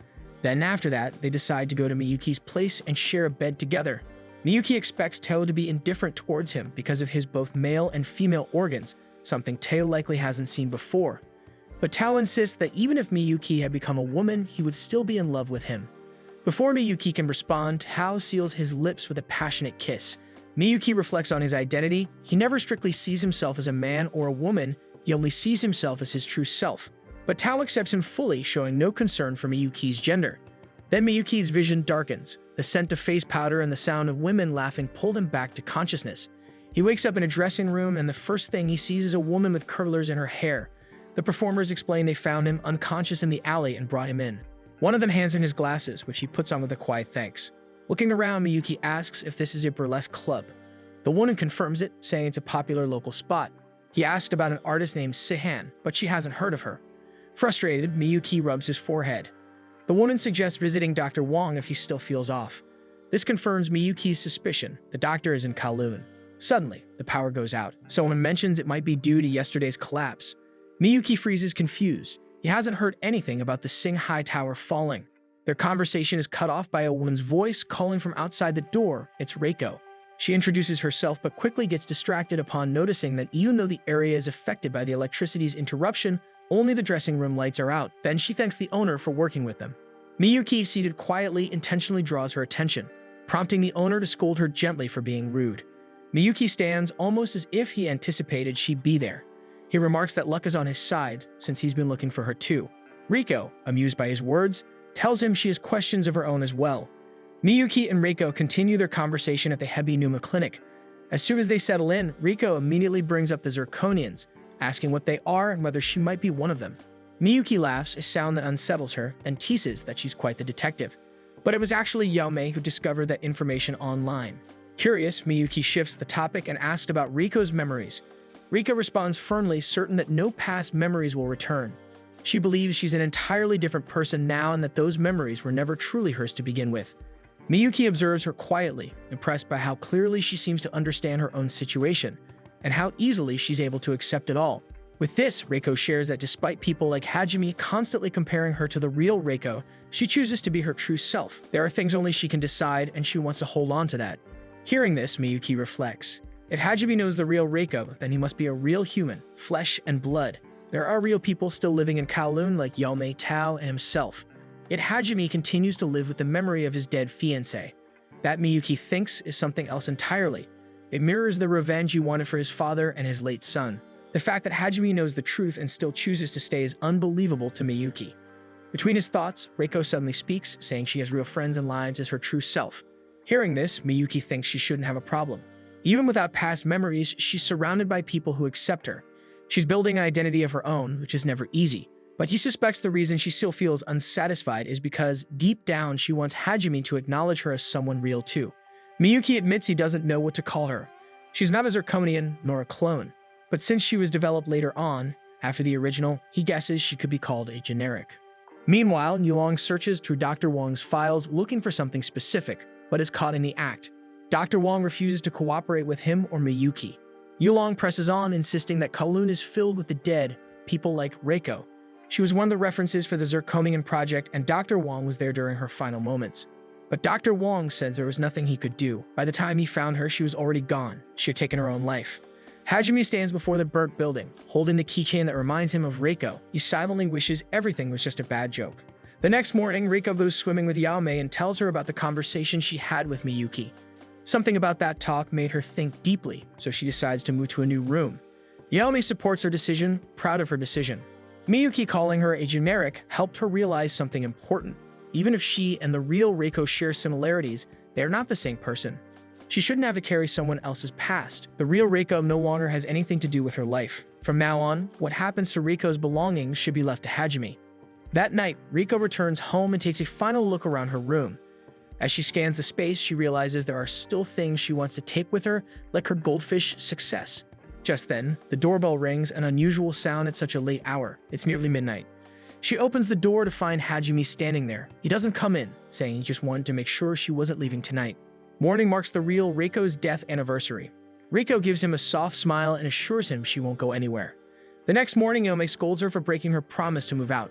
Reiko shrugs it off. She brings up the anniversary of the real Reiko's death. Even Yaomei quiets down. It's not something easy to ignore.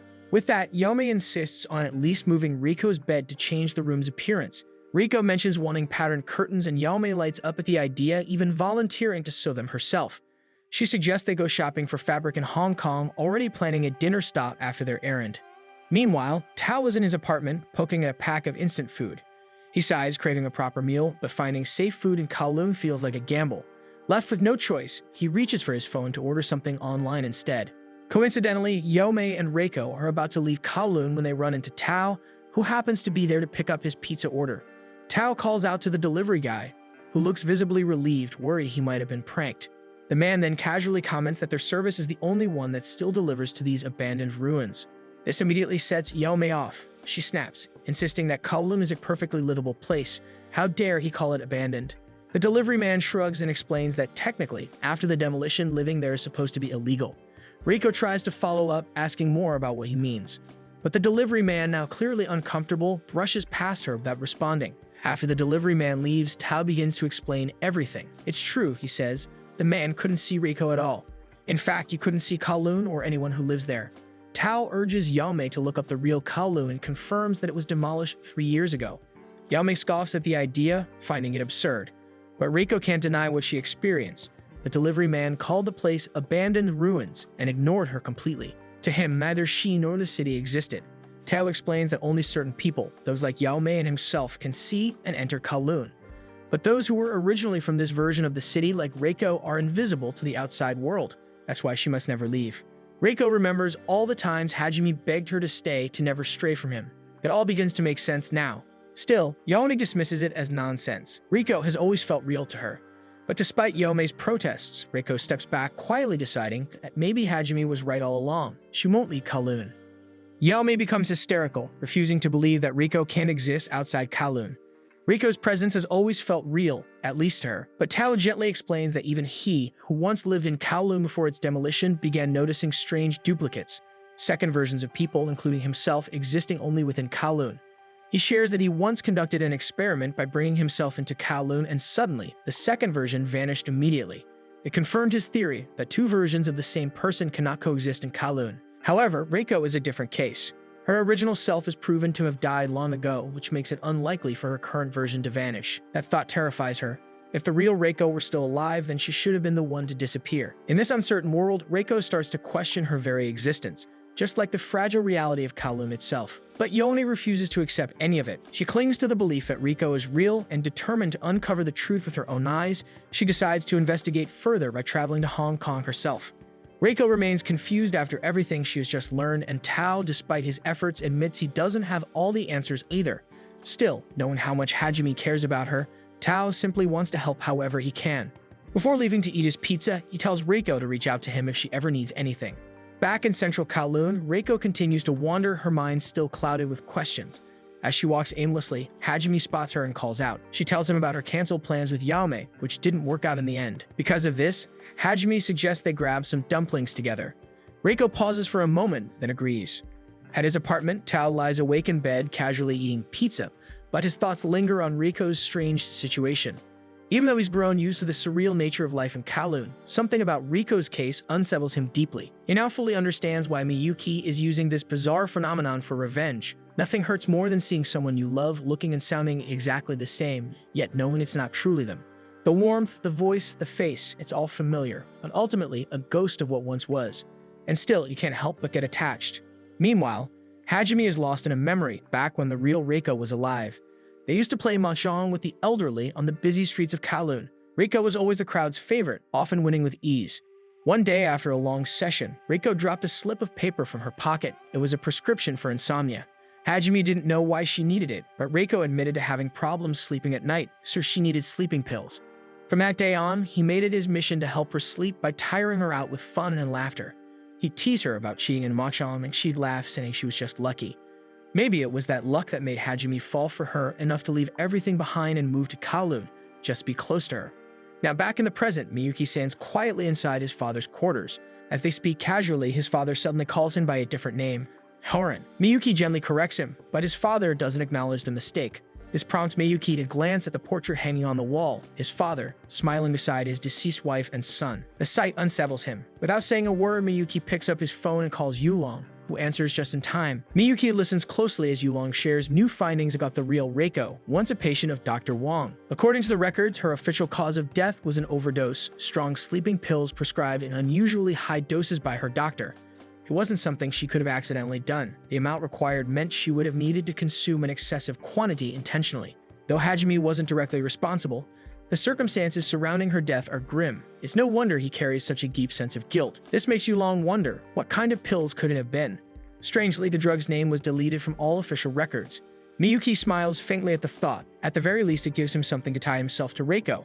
Her loved one will surely direct their hatred toward Hebinuma for the cover-up. But in truth, the only person they should hate is his father. On top of everything, the demolition of Second Kowloon had been Miyuki's very first assignment, ordered by his father solely to erase all traces of Miyuki's birth records. He is, without question, a truly detestable man. Meanwhile, a mysterious man wearing a mask silently infiltrates Yulong's hidden room, attempting to extract data from his computer, only to find the system completely empty. Later, he reappears, now covertly observing Hajime, Reiko, and Xiaohe as they chat casually along the streets. His gaze lingers on Xiaohe, zooming in on her peculiar sense of fashion. Then, in a quiet alley, he removes his mask, revealing a face identical to Xiaohe's but clearly male. He makes a call to his superior, addressing him as Master, Miyuki's father. His own name, coincidentally or not, is also Xiaohe. Tasked by his master, he is now actively investigating Kowloon and monitoring key figures within it. Back on the street, Hajime, now walking alone with Reiko, excitedly suggests going to karaoke. As he leads the way, Reiko silently reflects on her strange existence. Here at Kowloon, she is real. She can move freely, laugh, be seen. It almost feels normal. The only anomaly she thinks must be the delivery guy. Yet the fear lingers. If what Tao said is true, Yao Mei may never see her again or Kowloon at all. As they pass the burned remains of Singhai Tower, Hajime slows down, his eyes fixed on the rapid progress of the reconstruction. Beside him, Riko walks in silence. Hajime senses the change in her and asks about it. So she looks at him, eyes filled with questions. She remembers what he said in the past, telling her not to go anywhere. Before he can find a reason, she casts another thought at him. Will he stay? Will he promise not to leave her? The chaos of recent days has left her uncertain, but being with him feels a little steadier. Hajime can't speak. Instead, he pulls her into an embrace. She stiffens at first, then melts into the warmth of his hold.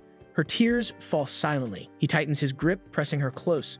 The world may be hollow and shifting, but he assures her that no matter what happened, he will always be there for her.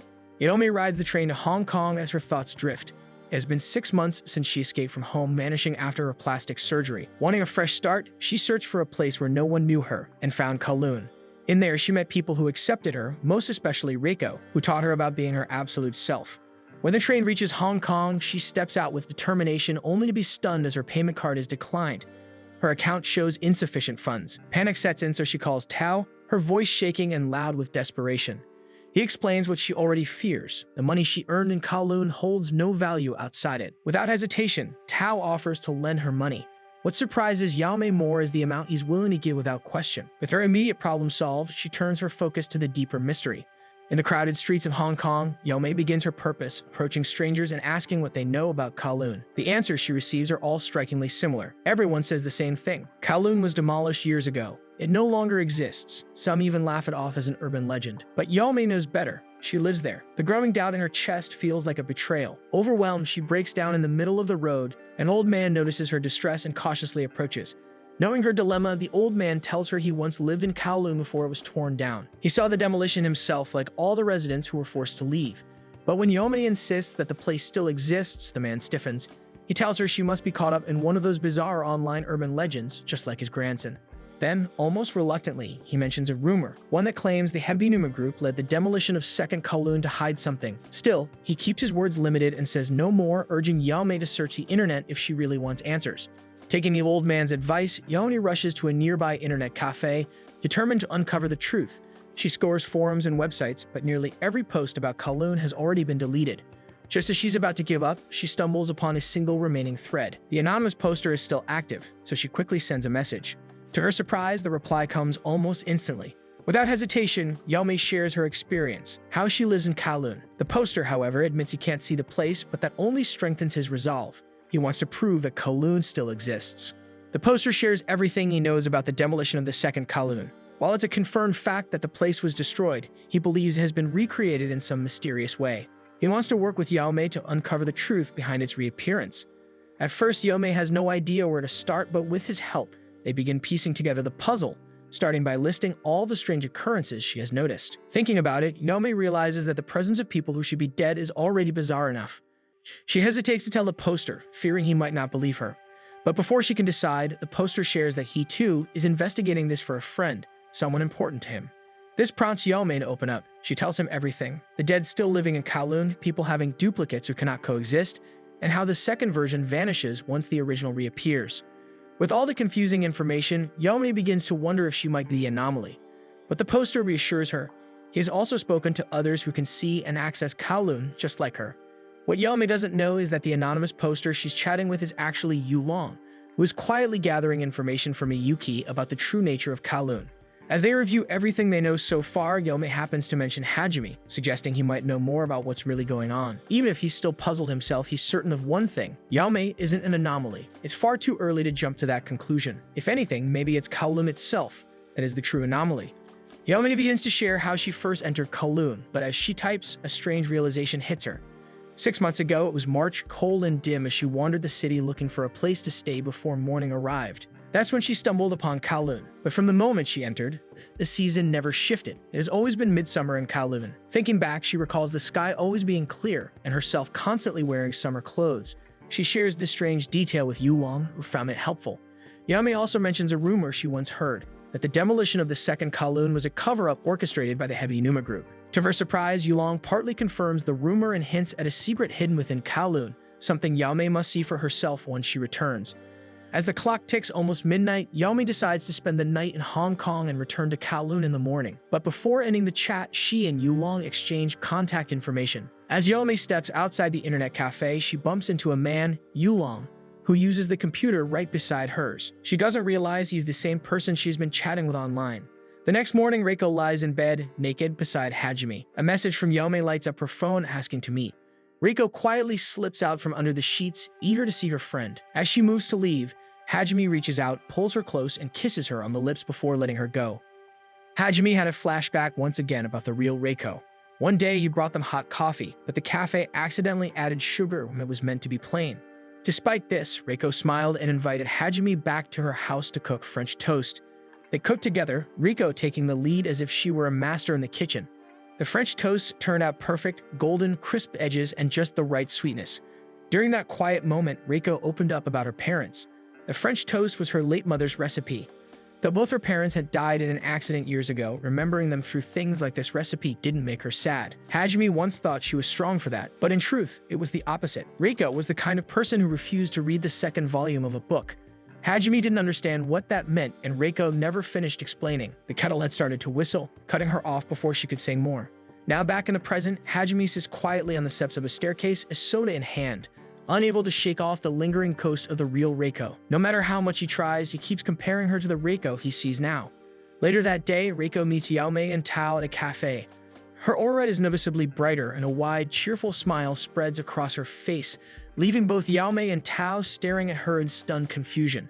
Something must have happened. Reiko bubbles with excitement, eager to share what transpired between her and Hajime, but she chooses to keep it to herself for the time being. Still, the mood remains light as Yaomi shifts the conversation, recounting everything that unfolded during their time in Hong Kong. True enough, everyone in Hong Kong seems to believe that the second-walled Kowloon has long been demolished. However, a single online user appears to share the same mission as Yaomi to prove Kowloon's existence. Yaomi opens her mouth to speak, but the waitress arrives, delivering their drinks and interrupting the moment. Yaomi eyes her coffee with hesitation. Noticing this, Reiko immediately suspects it might be because the coffee isn't real. Tao, sitting beside them, quietly agrees. Despite the doubts, Yaomi chooses to believe. She lifts the glass and drinks it all in a single gulp. However, when Yaomi finishes the drink, something strange happens. She seems to forget everything she was about to say about Kowloon. A blank look crosses her face, and for a moment, she appears lost in thought, unable to recall her earlier excitement. The atmosphere shifts awkwardly before they laugh it off, brushing it aside. But Tao remains quiet, too stunned to speak, already piecing together what might be happening to Yaomi.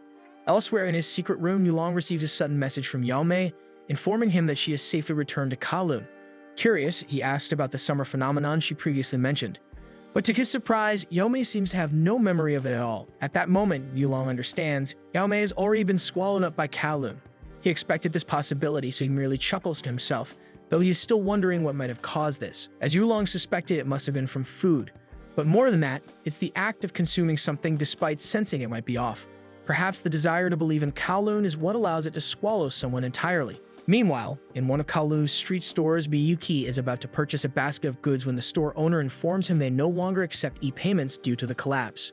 Unfortunately, Miyuki doesn't have any cash. The owner, unwilling to cancel the transaction, grows increasingly irritable. Just as tension rises, Tao arrives and voluntarily pays for everything. Without saying a word, Miyuki exits the store abruptly, clearly avoiding any interaction with Tao. He tries to blend into the crowd, walking forward as if nothing happened. But Tao catches up quickly, prompting Miyuki to speed up, denying every attempt at conversation. There, without hesitation, Miyuki kicks a stack of logs, halting his pursuit. Just before disappearing completely, Tao manages to shout a warning not to consume anything in Kowloon and reminds him that Hajime is real. But Miyuki already knows that. No matter how loud Tao calls out, Miyuki doesn't look back. He walks deeper into the alley. As he rounds a familiar corner, he slows down. Something about the path feels familiar. Looking closer, he realizes where he is. It's the narrow street leading to Dr. Wang's clinic. Meanwhile, Yulong remains in his secret room, staring at the photos and information of both Reiko and Hajime. He reflects on the idea of being trapped in a past that no longer exists, just like Kowloon. At the same time, Miyuki reaches for the door to Dr. Wang's clinic when his phone suddenly rings. It's Yulong. He instantly questions why Miyuki is in Kowloon when he should be in Hong Kong. The question snaps Miyuki out of his trance, and after a moment of silence, he turns around, deciding to leave and head back. That afternoon, Reiko brings lunch to Yaomi's place, where she is busy stitching up dresses. Over the meal, Reiko shares everything, how she and Hajime are now officially together. Yaone beams with joy, truly happy for her friend. Their conversation is interrupted when a maintenance man arrives to inspect the fire alarm. It's the male version of Xiaohei. While scanning the room, he can't help but admire the dresses Yaomei has made. Rico, curious, asks which one he likes most. The question catches him off guard. He's a man after all, but he ends up describing his favorite style in stunning detail. The answer leaves both Reiko and Yaomei quietly stunned. As it turns out, he used to wear dresses like that when he had a slimmer figure in his younger years. But now, with his current build, he feels those days are behind him. Still, liking something doesn't have to end just because you changed. Before he begins the inspection, Yaomei gently tells him to take off his vest for her. Tao, now alone in his apartment, grows increasingly frustrated after his latest encounter with Miyuki. But his thoughts soon drift to Yaomei and what she experienced the day before. It was unsettling. While it's true that consuming food in Kowloon may affect one's memory or mind, it never seemed to happen to Hajime, who has lived there for quite some time and remains completely sane.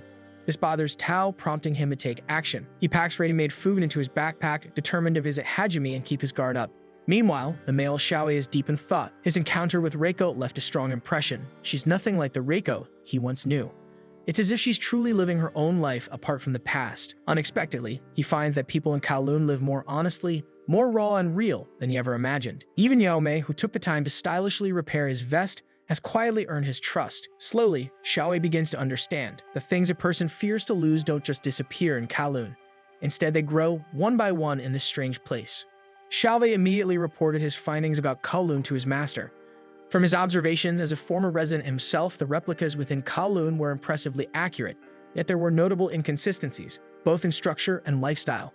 This extended to the residents themselves, who were likely replicas of individuals from the original Kowloon. Reiko was a prime example. Though she resembled the real Reiko in voice and appearance, Xiaohei noticed significant differences in personality and behavior. It's as if she has a personality of her own. These inconsistencies caught Miyuki's attention as well, further confirming Xiaohei's suspicions. If he were to draw a conclusion, Xiaohei believed the Zirconium project would most likely succeed in replicating deceased individuals, but only within the boundaries of the generic Kowloon. Miyuki once made an experiment proving that if both the real and replica versions of a person existed in the same space, the generic version would inevitably vanish. Two versions of the same person couldn't coexist. This further reinforced his hypothesis that people like Reiko, who are replicas made in Kowloon, would cease to exist the moment they tried to leave. The real question now is whether the same rule applies even to those whose real versions have already passed away. Xiaohei has no answer to this yet. He's still waiting for Miyuki's next move. Rico, being a key subject in the Zirconium project, is unlikely to be put at risk by Miyuki, making her a difficult test case. Xiaohei needs to find another generic version whose original has already died to test whether they can exist outside Kowloon. But if no such person is found, his master insists that he use Rico instead. Xiaohei hesitates. He wants to speak up, but the people in Kowloon, even if replicas, are living real lives of their own. But his master refuses to listen. The demand is clear, and his master urges him to continue investigating before he finally ends the call abruptly. Yulong, now with Miyuki in his secret room, talks about the weight of his choices. Being part of the Hebinuma family has led him to this very moment, one he knows he might come to regret. Dr. Wong also grows concerned for him. But despite Yulong's efforts to reason with him, warning that knowingly choosing a path of regret is a disgrace, Miyuki refuses to listen. With a cold glare, he shuts Yulong up, telling him to just do his job before leaving the room to have lunch with Dr. Wong. As the door closes, Yulong realizes something. Just as he feared, Miyuki seems dangerously obsessed with Kowloon now. But unlike Miyuki, Yulong vows to choose a path he won't regret. Even while having lunch with Dr. Wong, Miyuki can't shake off Yulong's words. His mind drifts. He wonders what could have been the outcome if he had never contacted the Hebinuma, never left his mother behind, and chosen Tao instead. Meanwhile, at her home, Reiko is hanging laundry when the doorbell rings. It's Hajime, and she welcomes him in with a bright smile. As he steps inside, Hajime's eyes wander around the apartment. He can't help but search for traces of the real Reiko. On the veranda, Reiko mentions the sugar sticks that have been put together with her coffee, which stirs a memory in him that reminds him of the real Reiko. On impulse, he suggests they make French toast. But to his quiet surprise, this Reiko doesn't seem to know how. Other Reiko tries to cook the French toast enthusiastically. She still doesn't seem to know how to make it. When she asks Hajime for help, his mood shifts, and he suddenly excuses himself, clearly wanting to avoid any conversation. Their encounter leaves Reiko wondering what went wrong. That afternoon, she lay in bed, still bothered. Even though Hajime once promised he would never leave her, he remains distant, and it makes her think that perhaps he still hasn't gotten over the real Reiko at all. With this, she has a bold idea. Reiko brings out the box she had set aside, containing the real Reiko's belongings. She picks up the glasses first and tries them on. The moment she does, a glimpse of the real Reiko's memory flashes before her eyes. Startled, she instinctively rips them off and throws them away, the glasses clattering onto the floor.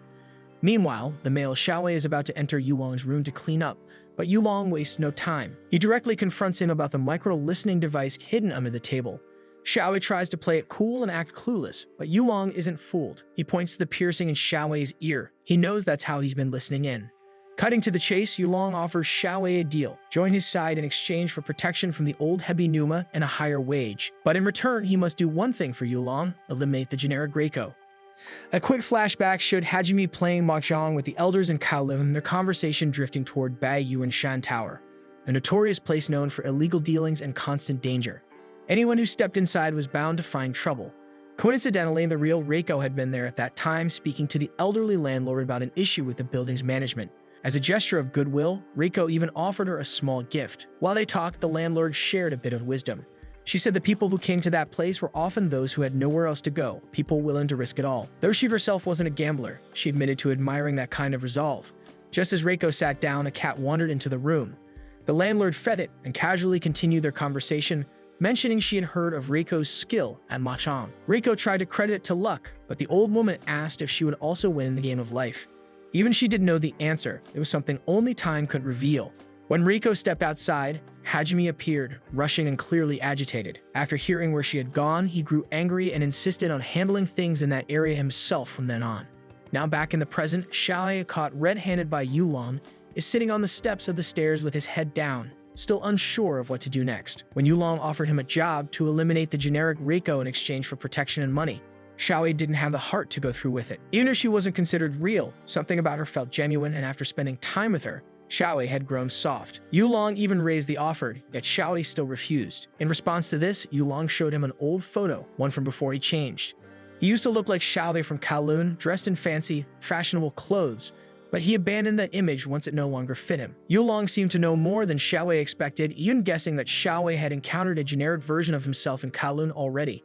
Normally, two versions couldn't exist in the same place, but Yulong hinted that Xiaowei might be an exception. With this, he brought out a new offer. Using the generic Terra, Xiaowei could become the version of himself he used to be, the one he had lost. At the same time, Yome is enjoying a cone of ice cream while strolling through the streets of Kowloon. She is lost in a daydream about romance when she happens to come across Xiaowei, who looks visibly troubled. Seeing how down he seems, she approaches him and tries to talk. But no matter how many questions she asks, Xiaowei doesn't open up. Yaomei notices he is still wearing the vest she made for him. Just when he looks like he's about to say something, the generic version of Xiaowei runs past them. Her sudden appearance makes him freeze, sweat, and feel like vomiting. Seeing Yaomei happily eating her ice cream, Xiaowei throws it away and warns her not to eat anything. In that moment, he finally makes a decision. He never wants to do anything that could make Yaomei sad. He walks away quietly, leaving Yaomei puzzled, wondering what just happened. Maybe, she thinks, it could be the romance she's been dreaming of. Yomei's thoughts are interrupted by a sudden phone call from Reiko. When she answers, she hears Reiko panicking on the other end of the line. Her words are unclear and barely audible, so Yomei decides to visit her instead. At Reiko's apartment, Reiko explains what happened when she wore the strange glasses earlier. She saw scattered footage that seems not to be from the present. Curious, Yomei tries them on herself with shaking hands, but unlike Reiko, she sees nothing. However, when Reiko puts the glasses on again, the mysterious footage appears once more. Based on everything they've gathered so far, they begin to suspect that the glasses are showing someone else's perspective. And since the glasses originally belonged to the real Reiko, it's likely that the visions are from her point of view. With determination, Reiko puts the glasses back on, eager to see more. Though the images remain fragmented, she becomes more certain they belong to the real Reiko, especially when Hajime keeps appearing in them. That afternoon at their office, Reiko notices that Hajime hasn't returned from his rounds. She begins to wonder if he's avoiding her on purpose. Alone on the veranda, she pulls out the glasses from her pocket, but just as she puts them on, Hajime suddenly appears at the door. She turns and sees two sides of him. The version through the real Reiko's point of view is cheerful, his eyes hidden beneath a smile, while the Hajime standing in front of her wears a plain, bored expression. Reiko suddenly feels the need to explain herself, even though she doesn't have to, but Hajime only asks if she wants to get lunch. She declines, saying she has plans with Yame, so he quietly says goodbye and leaves. Left by herself, she realizes, just as there are sides of Hajime only she knows, there are also sides of him that only the real Reiko ever saw. That night at Reiko's apartment, Yame sits with paper and pen in hand, ready to write down everything Reiko sees through the glasses. The first thing Reiko sees is Baiyuan Tower, one of the most dangerous places in Kowloon. Though the company she works for owns properties there, it's Hajime who usually handles that side of town since he doesn't want Riko going near it. Wanting answers, the two decide to check the place out themselves. Nervous but determined, they bring anything they can use for defense. As they step into the alleyway, Riko suddenly stops as she notices talisman stickers covering the walls. Riko grows curious, while Yome, who is slightly shaken, questions why they're doing this at all. Still, Reiko remains firm. Maybe all of this will reveal the truth about the real Reiko's death and why she exists now with the same face. The two continue walking through the dim alleyway, but Yame seems bothered by something, like she's forgetting something important. As they go further, they pause when Reiko suddenly stops. She recognizes the narrow path ahead. It's the exact place she saw through the glasses. From the shadows of the alley, they hear slow footsteps approaching. Both of them freeze, bracing for the worst. But then a familiar figure steps out into the faint light. It's just Xiaowei, and the tension quickly fades. He explains he's there for the fire alarm inspection. Seeing an opportunity, Ome suggests they tag along with him toward the central area for safety. However, Reiko seems distracted. She walks over to one of the walls and carefully peels off a talisman sticker. Yome, her voice trembling with fear, begs Reiko to stop and turn back, but Reiko presses on. Behind the sticker, a text reading, 403, forbidden. The next day, they decide to report everything to Tao. They meet at a quiet cafe, and after hearing the story, Tao believes them without hesitation. Reiko seizes the moment to ask about the real Reiko. Since Tao and the real Reiko used to be close, she hopes he can give her insight. She believes the memory of Beiyu and Tao holds a clue, possibly connected to the real Reiko's death. However, Tao doesn't have any concrete information about the real Reiko's death. He even admits that he was never particularly fond of her. To him, the real Reiko was always distant and mysterious, so much so that he could never fully trust her. There was something about her presence, a kind of negative energy, that constantly put him on edge. When she died, his only regret was not being there more for Hajime.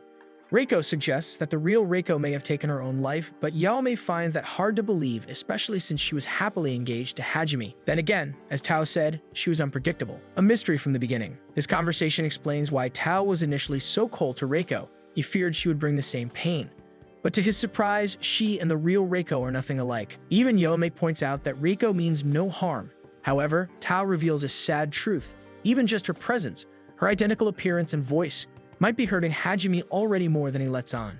Suddenly, Xiaowei appears at the door of the cafe to inspect the fire alarms, but the moment his eyes meet Tao's, he freezes.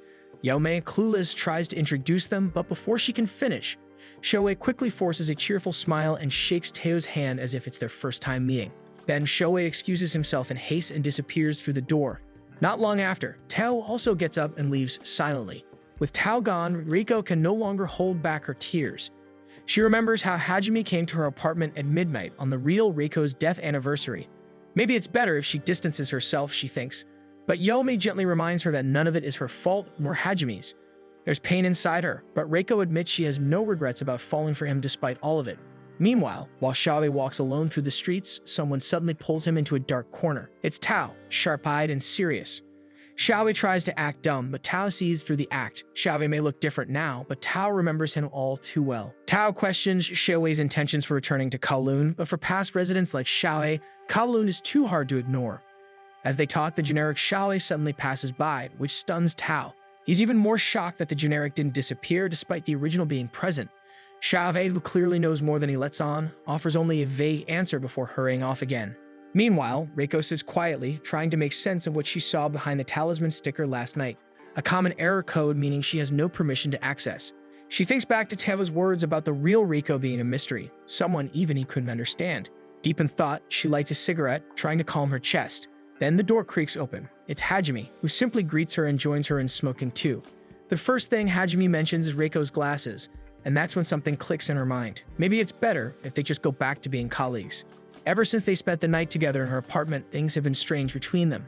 She won't pretend it didn't happen, nor does she intend to forget it, but what she refuses to do is hurt Hajime. After saying everything, she tosses her cigarette away and heads back into the office. Regaining her composure, Reiko becomes more determined than ever to be her true self. She grabs her things and informs her manager that she's going out for her rounds. As she walks out of the office, she tells herself that she's ready now to find the truth. Just outside the office door, she spots another talisman sticker. Peeling it off, she finds a new message underneath, 202, accepted. Curious, she searches the meaning on her phone and discovers that it's a code indicating that a request has been accepted, but the process has not yet been completed. While doing her rounds, Reiko looks around, peeling every talisman sticker she can find in hopes of uncovering answers hidden behind them. As she works, her mind drifts the thoughts of Kowloon, how little she actually knows about it. It's strange enough for a demolished town to reappear, but even stranger for it to hold the face of someone who's already dead. As she walks, her thoughts spiral. Questions about Kowloon's true nature, her own identity, and the real Reiko's past fill her head. By the time she stops, she's already peeled off 30 talisman stickers. 20 of them were blank, 9 said 403, and 1 read 202. Tired and frustrated, she sits in silence. Her eyes are settling on the glasses once again. On impulse, she puts them on and sees a smoking area, with walls covered in talisman stickers. So without hesitation, she decides to head there next. She keeps walking, her thoughts tangled between Hajime and the real Reiko, until she reaches the smoking area. The walls are plastered with talisman stickers, just as she saw through the glasses. She peels one off and the message underneath surprises her. Do not look anymore. That same night, Yome walks home, exhausted from work. That persistent feeling keeps nagging at her, like she's forgetting something important. She tries to recall what it is, but her rumbling stomach interrupts her thoughts, reaching into her bag for something to eat. It's the one Yulong gave her during their last meeting in Hong Kong. Without thinking, she pops it into her mouth. The moment the taste hits her tongue, her eyes widen. In a rush, memories come flooding back. Yulong sits alone in his secret room, deep in thought as he tries to understand the real reason why some people can still see Kowloon. At first, he assumes it's purely due to emotional attachment, but when he remembers Yaomei, he realizes there must be something more. He expands his thinking and pulls up the faces of those who can see Kowloon on his monitor. Hajime, Yaomei, Miyuki, and Tao. He analyzes them one by one. Miyuki likely loved his life in Kowloon, which could explain why he keeps returning. Even Yulong loved the city before its demolition. Then there's Hajime, who had a stable job in Japan, but left everything behind 3 years ago, likely haunted by memories of his fiancé that are still tied to Kowloon. Yulong narrows his focus and changes the view on his monitor, bringing up images of the 2 versions of Xiaohe. His theory strengthens. Those with deep-rooted ties to their past are the ones who continue to see Kowloon. Meanwhile, Dr. Wong sits quietly in his office, staring at an old photo frame of him, Yulong, and Miyuki from their younger days. But his thoughts are interrupted when Yulong enters the room. Without saying much, Yulong simply states that he's heading out, but Dr. Wong already knows what he's up to. True enough, Yulong returns to the site where Kowloon once stood. All that remains are crumbling ruins. As he walks closer, he's pulled back into memory, the day he found out Miyuki was to be adopted by the Hebi Numa. When Miyuki finally told him, it was already too late. The boy had a snake tattoo inked across his back, and his tongue had been split in 2. This was his way of proving his loyalty to the Hebi Numa. Though shocked at first, Yulong came to understand Miyuki's decision. It was all for his mother's medical treatment, a sacrifice Miyuki saw as something so small compared to the reward. Touched by his resolve, Yulong sliced off part of his ear, willing to join Miyuki's decision. However, things took a dark turn when Miyuki's mother died, despite everything he did for the Hebi Numa. Her death shattered him, and that's when the hatred took root. Miyuki came to despise his adoptive father, and the only thing left in his mind was revenge. He turned to Yulong for help, but now Yulong realizes he must stop Miyuki before he becomes completely consumed by Kowloon. Standing amidst the ruins of the old city, Yulong questions whether he made the right decisions. But just as doubt clouds his mind, a sudden gust of wind sweeps through. He closes his eyes for a moment, and when he opens them, he sees it. Kowloon restored to its original form. That's when he realizes that it isn't attachment that lets people see Kowloon, it's regret. Elsewhere, Yome meets Tao in a quiet place. She tells him she's finally remembered everything from her time in Hong Kong, including the fact that she still owes him money since Kowloon currency doesn't work outside. Yome shares everything she's learned about Kowloon, that in Hong Kong the people always knew it was gone. With that realization, tears slipped down her cheeks. All she ever wanted was to prove Riko's existence, but now it feels like she's proving the opposite. Tao wants to comfort her, but he also knows the truth. She must leave. Her existence is real and Kowloon isn't. She doesn't belong there, but neither does he, nor Miyuki, nor even Hajime. Despite everything, Yome can't help but feel a deep sadness for Reiko. She lives in Kowloon as her truest self because Reiko encouraged her to. Reiko is her friend, but Tao gently reminds her that while it's good to care for others, she must also consider what she wants. Tao admits that, like her, he came to Kowloon for someone else, but he's made his own choices since. He refuses to leave with regrets. That's when Yome recalls something else. Back when she was in Hong Kong, she heard a strange rumor that the Hebi Numa group was behind the demolition of Kowloon as a cover-up. Supposedly, they were hiding something important, and to bury the truth, they destroyed the city. The key to uncovering it all, according to the rumor, lies hidden in the talismans scattered throughout the city. Tao is surprised to hear this. He knows about the talismans, but had no idea the Hebi Numa group might be involved. Still, he warns Yao Ming to stay away from the talismans as they might be tied to something dangerous. Then, Yome shares one last detail she noticed: the endless summer in Kowloon, a summer that never ends and never moves on. Later that day, Tao receives a call from Hajime. Meanwhile, Yame is still unsure of what to do. She feels conflicted. Solving the mystery of Kowloon was never part of her plan. She only wants to live as her true self, just as Reiko once told her to. Their meeting happens by chance, yet it changes how Yame sees herself. But when she thinks of her mother, a strange emotion pulls her back to the life she left behind. Elsewhere, Reiko puts on the glasses again and sees more fragments of the real Reiko's life. In one vision, she watches her buy pills in exchange for a talisman in a dark alleyway. Alarmed, Reiko calls Yome, who is quietly holding a pair of earrings lost in thought. Reiko explains what she saw and tells her about the location. She wants to go there to confirm the truth. Yome, concerned, tells her it might be dangerous, but Reiko, sensing that she is close to the truth, is determined to find out about it. Seeing that she won't change her mind, Yome decides to go with her. When the call ends, Yome sits in deep thought. The medicine and talisman Reiko saw are clearly connected, and everything seems to lead back to the Hebi Numa group.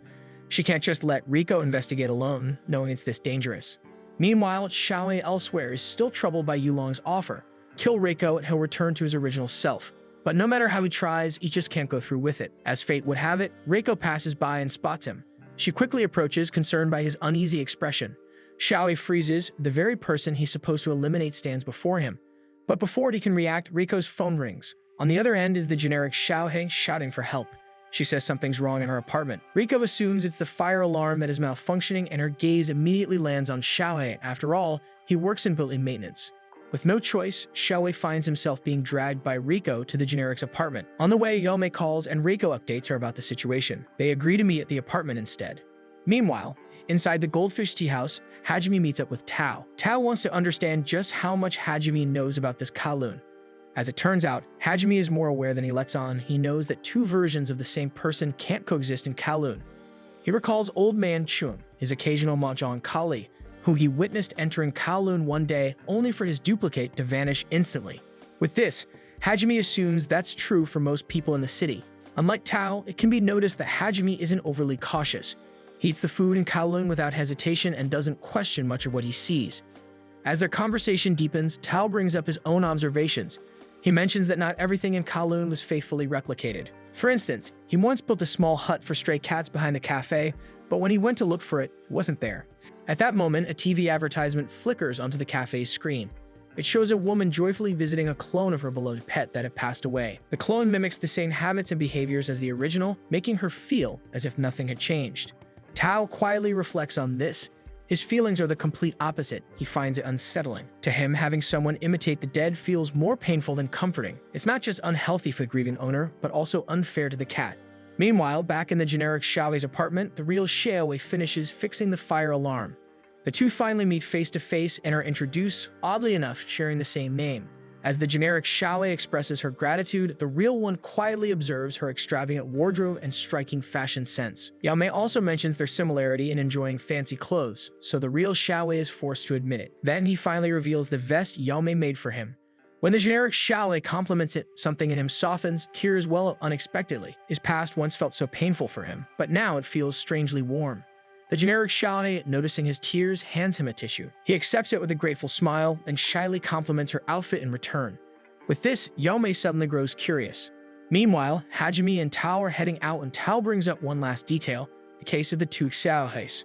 The original remains, yet the generic has not vanished. Hajime is taken aback, but what catches his attention more is how Tao refers to Xiaowei as a guy. Tao then admits Xiaowei is a guy. They just never told Hajime because his cluelessness was funny. When Hajime heads out first, Tao happens to take a glance at the back entrance of the Goldfish Tea House. His eyes widen. The cat hut he once built now stands there, replicated exactly as it was in the old Kowloon. At that moment in the generic Xiaowei's apartment, she suddenly vanishes into thin air. The real Xiaowei, sensing it immediately, understands what is happening. A strange sensation washes over him, and he collapses to the floor. A few moments later, Xiaowei finally wakes up. Yaomei and Reiko are still in front of him, waiting for him to recover. As he'd expected, they never found the generic Xiaowei again. He explains that it is only natural, as this Kowloon is Hajime's creation. All of his investigation isn't complete yet. He knows this Kowloon is based on Hajime's memory, how he remembered it a few years ago. It replicates what he recognizes, while the rest remain incomplete. It is a setup. When the original enters, the second version disappears. Since Hajime believed Xiaowei was a girl, her two versions were able to coexist. But now that he has likely learned the truth, the generic version vanished. Yao Mei and Rico struggle to believe the Xiaowei standing before them is the real one. His appearance has changed so drastically in just 3 years. Then he reveals the reason he's in Kowloon. First, to investigate the city under a corporation's request, and second, to kill Reiko. He accepted the job in hopes of returning to his original form.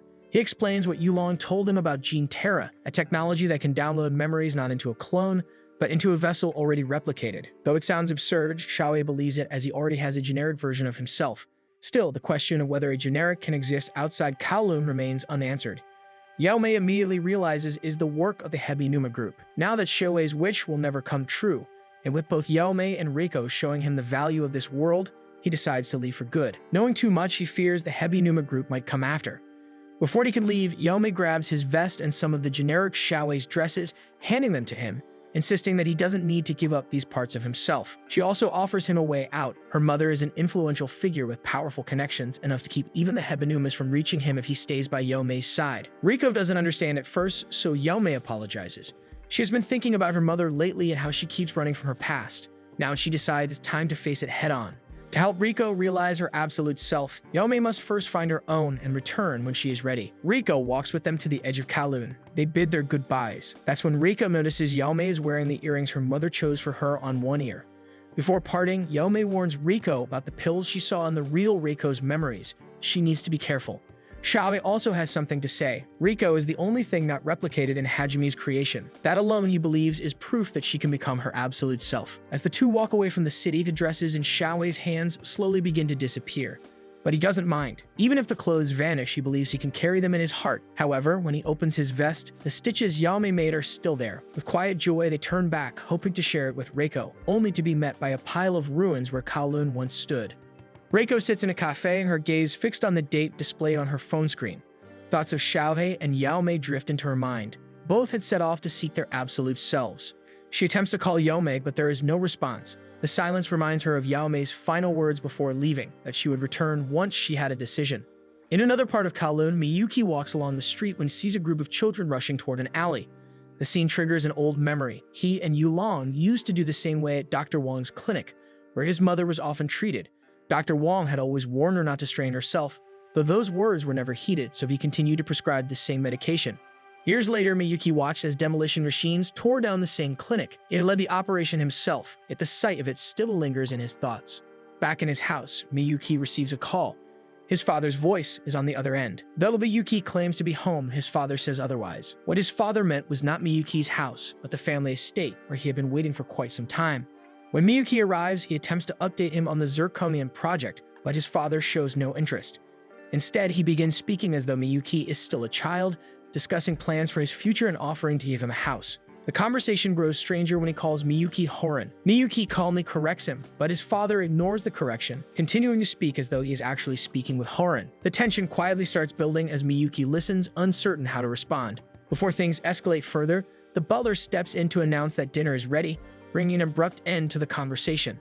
Still reeling, Miyuki steps out into the hallway, where his father's doctor approaches with a grim look. The doctor explains that his father has been suffering from dementia for the previous year.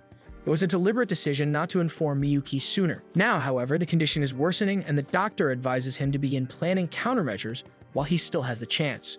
Miyuki remains composed even after hearing about his father's condition. He walks slowly down the long, quiet hallway of their mansion. As he passes a familiar vase displayed, he suddenly knocks it off. It crashes to the floor and shatters into pieces. He stands there for a moment in silence, then bursts into uncontrollable laughter. Meanwhile, Yulong arrives in Kowloon and heads straight to Hajume's office. Upon entering, he finds only Hajume's manager present. The manager greets him politely, and Yulong lies and tells him he has an appointment with Hajume. When the manager offers to reach out to Hajume or take down any concerns, Yulong casually declines, saying he'll just return another time. But just before he turns to leave, something catches his eye. On the nearby bulletin board, he notices a list and sees Reiko's assigned area for the day. However, when Yulong steps out of the office, his phone rings. It's Miyuki. The news he shares is unexpected. He no longer intends to seek revenge. Calmly, Miyuki tells Yulong about his father's condition. He has dementia.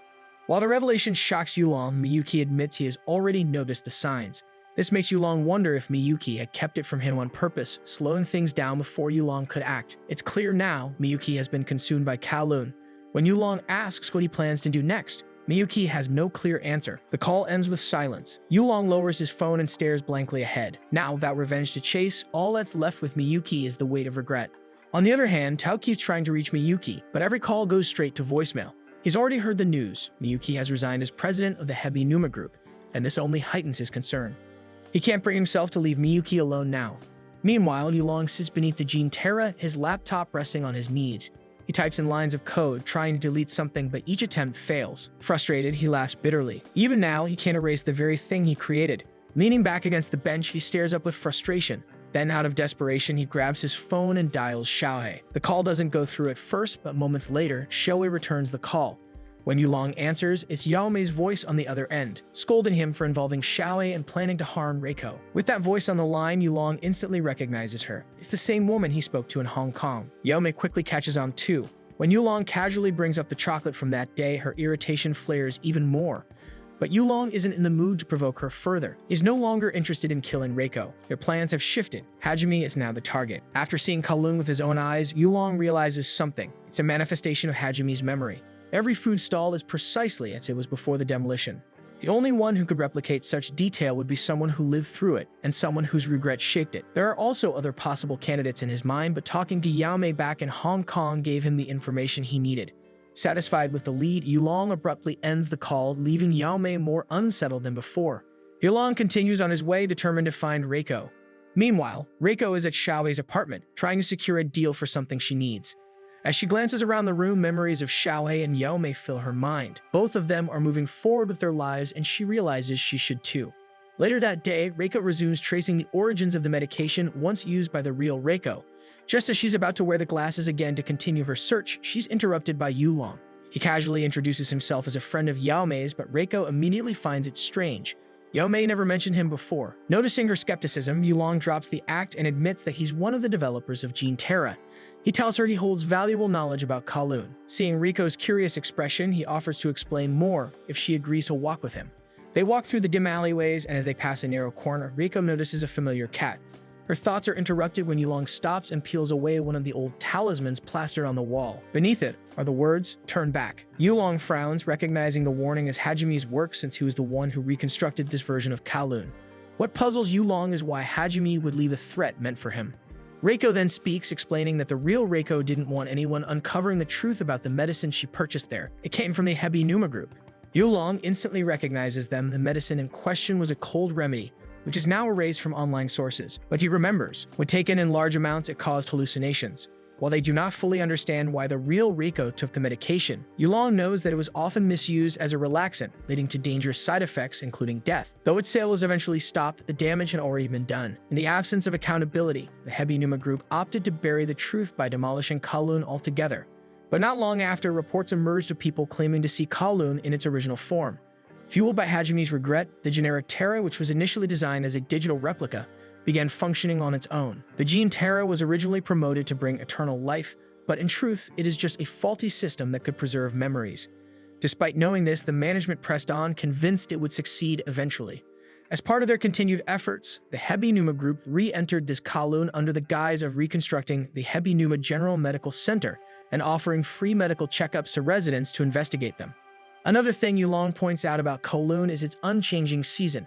While time passes normally between Kowloon and the outside world, it is always summer there. Reiko hadn't noticed this before, but even Yao Mei never realized it before either. Eventually, they arrive at the familiar door where the real Reiko once bought her medication. As they approach, Yulong slips the talisman he peeled from the wall into a narrow slot in the door, along with money. Almost immediately, a hand from the other side passes them the medicine. Just as Reiko turns to leave, Yulong stops her with a question. He asks her if she can die. Meanwhile, at the Hebi Numa Medical Center, Tao bursts in, overwhelmed with frustration, demanding to know Miyuki's whereabouts. Back in the alleyway, Yulong urges Reiko to push forward to see what happens next. He believes that Hajime's regret centers around the real Reiko, and if she disappears, perhaps this entire Kowloon will vanish too. But Reiko stands firm. She argues that she is not the same Reiko he's referring to. No matter how Yulong tries to provoke her, she doesn't waver.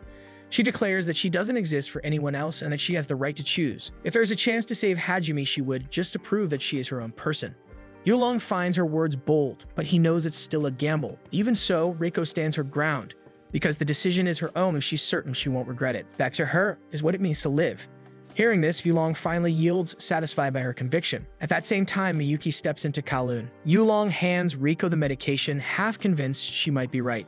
Maybe even if she dies, this version of Kowloon won't disappear. Still, he intends to find Hajime and leave it to him. If Reiko truly acts on her words, perhaps she can survive. After he leaves, Reiko drops to the ground. For a while, she thinks she would be dead.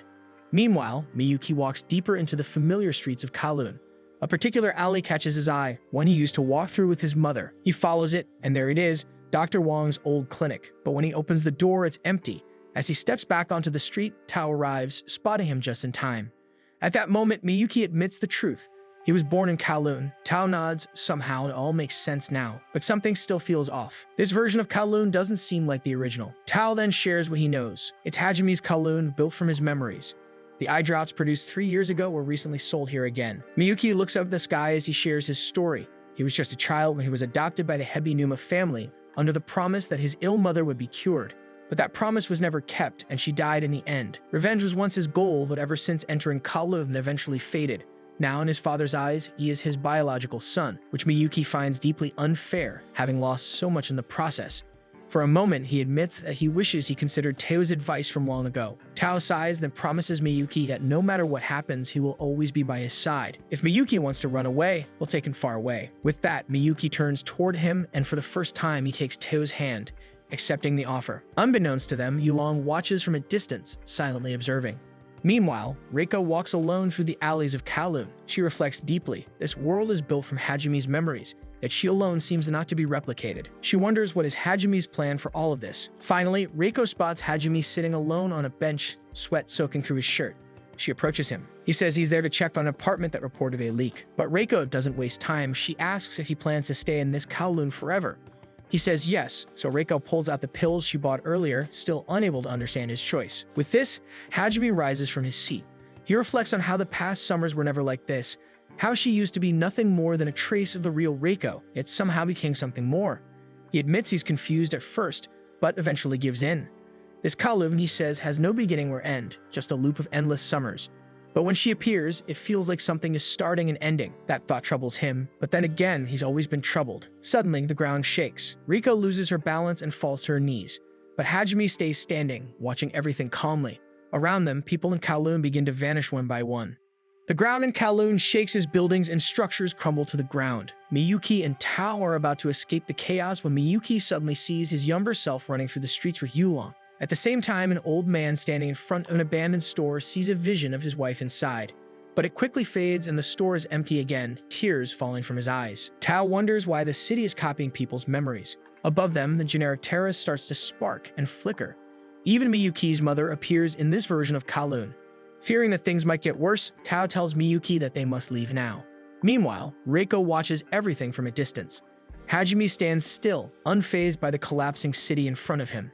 After the commotion and as things start to calm down a bit, Reiko realizes Hajime is no longer in sight, so she starts to panic and runs through the broken streets, searching for him. Roads crack, buildings collapse, and familiar faces around her vanish one after another. Suddenly, the ground beneath her breaks open. Reiko loses her balance and falls into the deep water beneath the ruins of Kowloon. Reiko panics as she tries to breathe, only to realize she's drowning. Just as she starts to lose consciousness, a goldfish swims toward her. It's Success, her goldfish.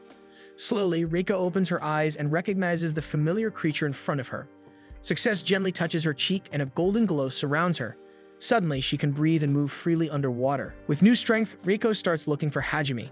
On the other hand, Hajime is still playing mahjong with the elders in Kowloon, as calm as ever. One of the old men talks about the lemon chicken he ate yesterday and pretends he was on a date with a young girl, but Hajime knows it was just his granddaughter. He chats with them like always, checking in on their place and asking simple questions. Hajime wants to keep the game going, but soon Mr. Hio disappears without warning. After that, Kin fades away right before their eyes. Now, only the old man from earlier remains. He tells Hajime that they can't keep going like this forever and urges him to end it all. But even as everything around him vanishes, Hajime stays. The old man, now content after seeing his wife again in their old home, even though it shouldn't be part of Hajime's memories, decides it's time to go. He stands up and tells Hajime to move on. Before he leaves, he thanks Hajime for giving him a beautiful dream to live in, even just for a short while. Then he leaves Hajime alone, still calm despite everything falling apart around him. Meanwhile, Reiko continues to follow Success and reaches their office. Inside, her manager is waiting and asks her about Hajime. But before she can answer, he starts to glitch and then vanishes too. Reiko remembers the last time she talked with Hajime, when he admitted he had always felt troubled. Her thoughts also return to Yulong's warning. If she goes through with this, there's a chance neither she nor Hajime will get redemption. She now realizes this chaos is the result of her actions.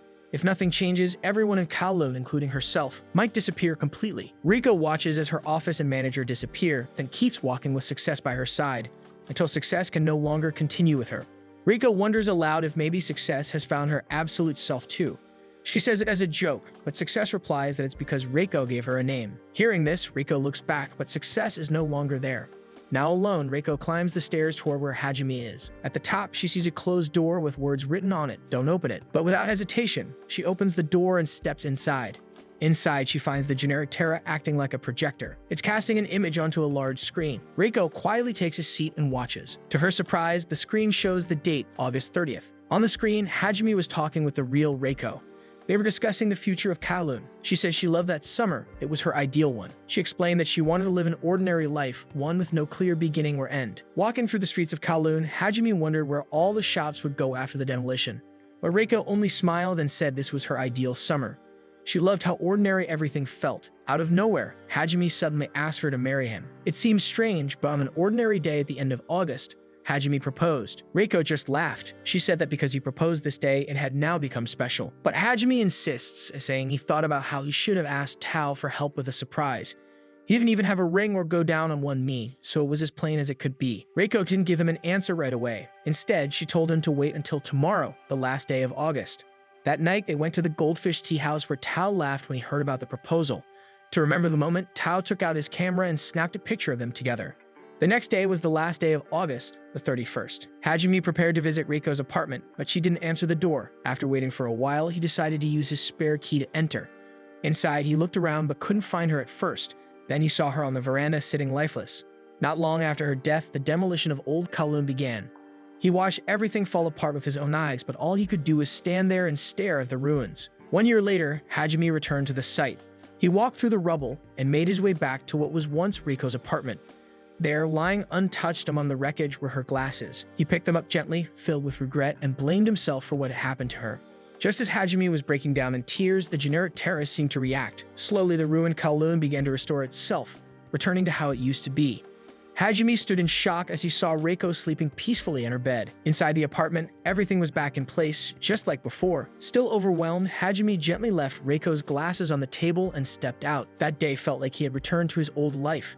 He worked with Reiko again in their old real estate office. After work, they walked out together and went to eat, just like the old times. But Hajime noticed something strange about Kowloon. Every time the calendar reached the 31st of August, the date would reset back to July 1st. Now back in the present, Reiko notices Hajime sitting in front of her, also watching the same memories. Without turning around, Hajime asks why she is peeking into his memories. Reiko doesn't answer directly. Instead, she asks how many times he has repeated that same summer. Hajime doesn't know. All he knows is that something feels wrong and he doesn't understand how things ended up like this. At first, Hajime believed he was just dreaming, but after speaking with Mr. Chow from Hong Kong, he realized everything was more complicated than it looked. In this Kowloon, everything was carefully copied to match that exact summer. Only Reiko turned out to be different. Even though the summer stayed the same, Reiko slowly changed over time. After the movie ends, Reiko and Hajime step out of the room. But instead of the hallway, they find themselves in the Goldfish Tea House. They sit down quietly and continue their conversation. Hajime begins to understand why Reiko isn't fully replicated in this version of Kowloon. After she passes, he realizes she was always a mystery to him. If he never truly knew her, then how could this world recreate her completely? Reiko, who wants to understand her past decision, admits she can only discover more about the medication she took. Maybe it's true, one person can never completely understand another. But as she reflects more deeply, the answer becomes clear. She once believed that if she escaped this place, Hajime would realize she is different from the real Reiko. But now she knows that's not the point. The truth is the only person who can say who you truly are is yourself and not anyone else. After their talk, Reiko leads Hajime to meet someone. When they arrive, Reiko wants to go inside with him, but she stops. She knows that only Hajime can save himself now. In the same way, only she can save herself. Reiko wants to leave on her own terms. Even if there's a chance she might disappear, she will not regret it because it is her own decision to do so. At that moment, something clicks in Hajime's mind. He finally understands. The reason why Reiko always felt different, even though she looked exactly like the Reiko he once knew, is because she was never just a copy. She has always been herself from the very beginning. When Reiko turns to leave, Hajime steps through the door. Inside, he sees another version of himself, broken but smiling. In that world, he arrives on time. Reiko never takes the pills. She doesn't need to. The scene makes Hajime pause. He wonders if things could have been different. Would things be any different if he had come sooner, if he had stopped her, or even if he had done nothing at all? No matter the answer, he realizes that regret will always remain. He wants to start over. But even after watching the same summer repeat again and again, he understands one truth. He can't start all over again. So instead, he chooses to forgive himself. After everything he realizes, Hajime drops to his knees, collapsing on the floor as he breaks down in tears. Meanwhile, Reiko walks toward the edge of the city when she suddenly sees a familiar cat, the one from the northern side. She follows it and discovers the real Reiko sitting across from the landlady. The landlady listens quietly before giving advice. The real Reiko talks about wanting to risk everything, unsure if she's ever truly won in life because she depends too much on fate. She feels lost, not knowing what choices should count as victories. Reiko listens silently, then turns and walks away. She heads straight for the border. After a long pause, she steps outside Kowloon for the very first time. Her whole body is now beyond the edge, but she doesn't disappear. Above her, the generic Terra begins to crumble, turning into ashes. The replica of Kowloon fades along with it, revealing the city in its original form, ruined. At that moment, Reiko hears a familiar voice calling from a distance. Yaomei is shouting her name. When Yaomei sees her, she runs and hugs her tightly. It's the first time they've seen each other again. As it turns out, Yulong contacted Yaomei and Xiaohei, telling them to wait outside the border, since they can no longer see Kowloon from their side.